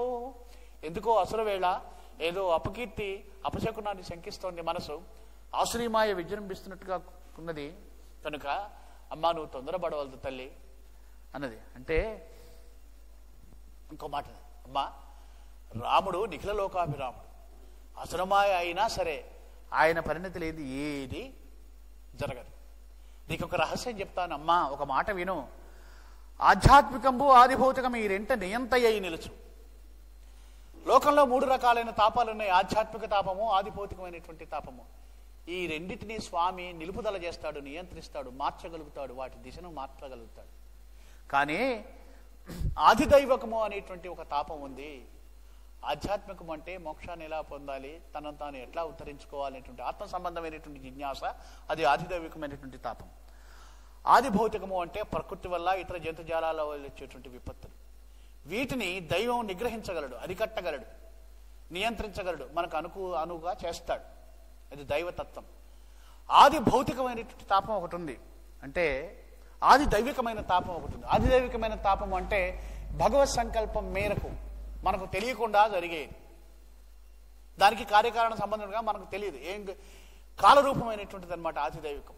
దీన్ని మాత్రం ప్రభువు ఎప్పుడు మార్చడమ్మా, భగవంతుడు కూడా అది ఎలా జరగాలో అలాగే జరుగుతూ ఉంటుంది.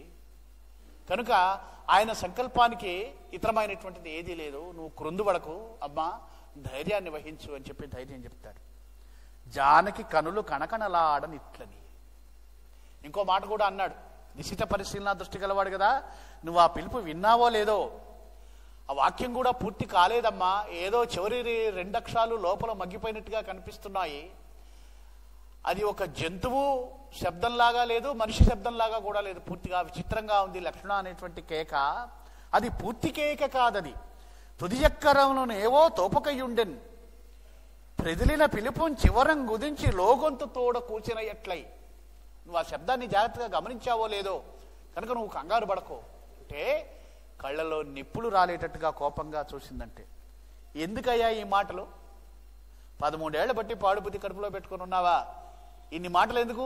పోవడం నాకు ఇష్టం లేదని ఒక మాట చెప్పరాదు? నిన్ను బలవంతం చెయ్యను కదా, అసలే నీవి పాము చెవులు. ఈయన ఆదిశేషుడు కదా, 13 సంవత్సరాలుగా మా వెంట నీడలాగా తిరుగుతూ మా మంచి చెడులన్నీ ఆలకించి నన్ను చేకునాలని చూస్తున్నావా అని. తానై రాముడొకండే పురుషుడు సీతారాముల ఆనంద వల్లి నిర్ముక్త లతాంతములు రసవని లీలా లతాంతములున్. ఏమనుకుంటున్నావో? నన్ను రాముడి నుంచి విడదీయాలని నువ్వు చూస్తున్నావా? సీతారాములంటే ఏమనుకుంటున్నావు నువ్వు? స్త్రీ పురుషుడు అంటే సీతారాములు మాత్రమే. ఆనందవల్లి నిర్ముక్త లతాంతములు. ఆనందవల్లి మంజు ప్రసవంబు అని అవతారికులు అని ప్రార్థన చేస్తాడు.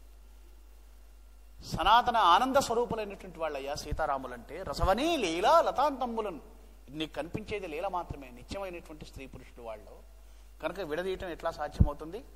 కనుక రాముని ఎట్టి వాని కౌరా యొక్క యవతి అయిన భార్య అయి ఆ మనసును మరల్చుకొని అన్యుని నెంచుట ఎంచుగలుగునా? లక్ష్మణ, ఏం మాట్లాడుతున్నావు నువ్వు? రాముని వంటి వాడికి భార్య అయినటువంటి ఒకానొక స్త్రీ మనసు మార్చుకొని మరొకటి వెంట వెళ్ళటం జరుగుతుందా? రాముని ఎట్టిడి ఇంకొకడు రాక్షస దైవత మానవాళిలో లేమికి పంచభూత విమలీకృత బుద్ధి సాక్ష్యమప్పగా రాముని వంటి వాడు 14 భువనాల్లో ఎక్కడన్నా ఉన్నాడా?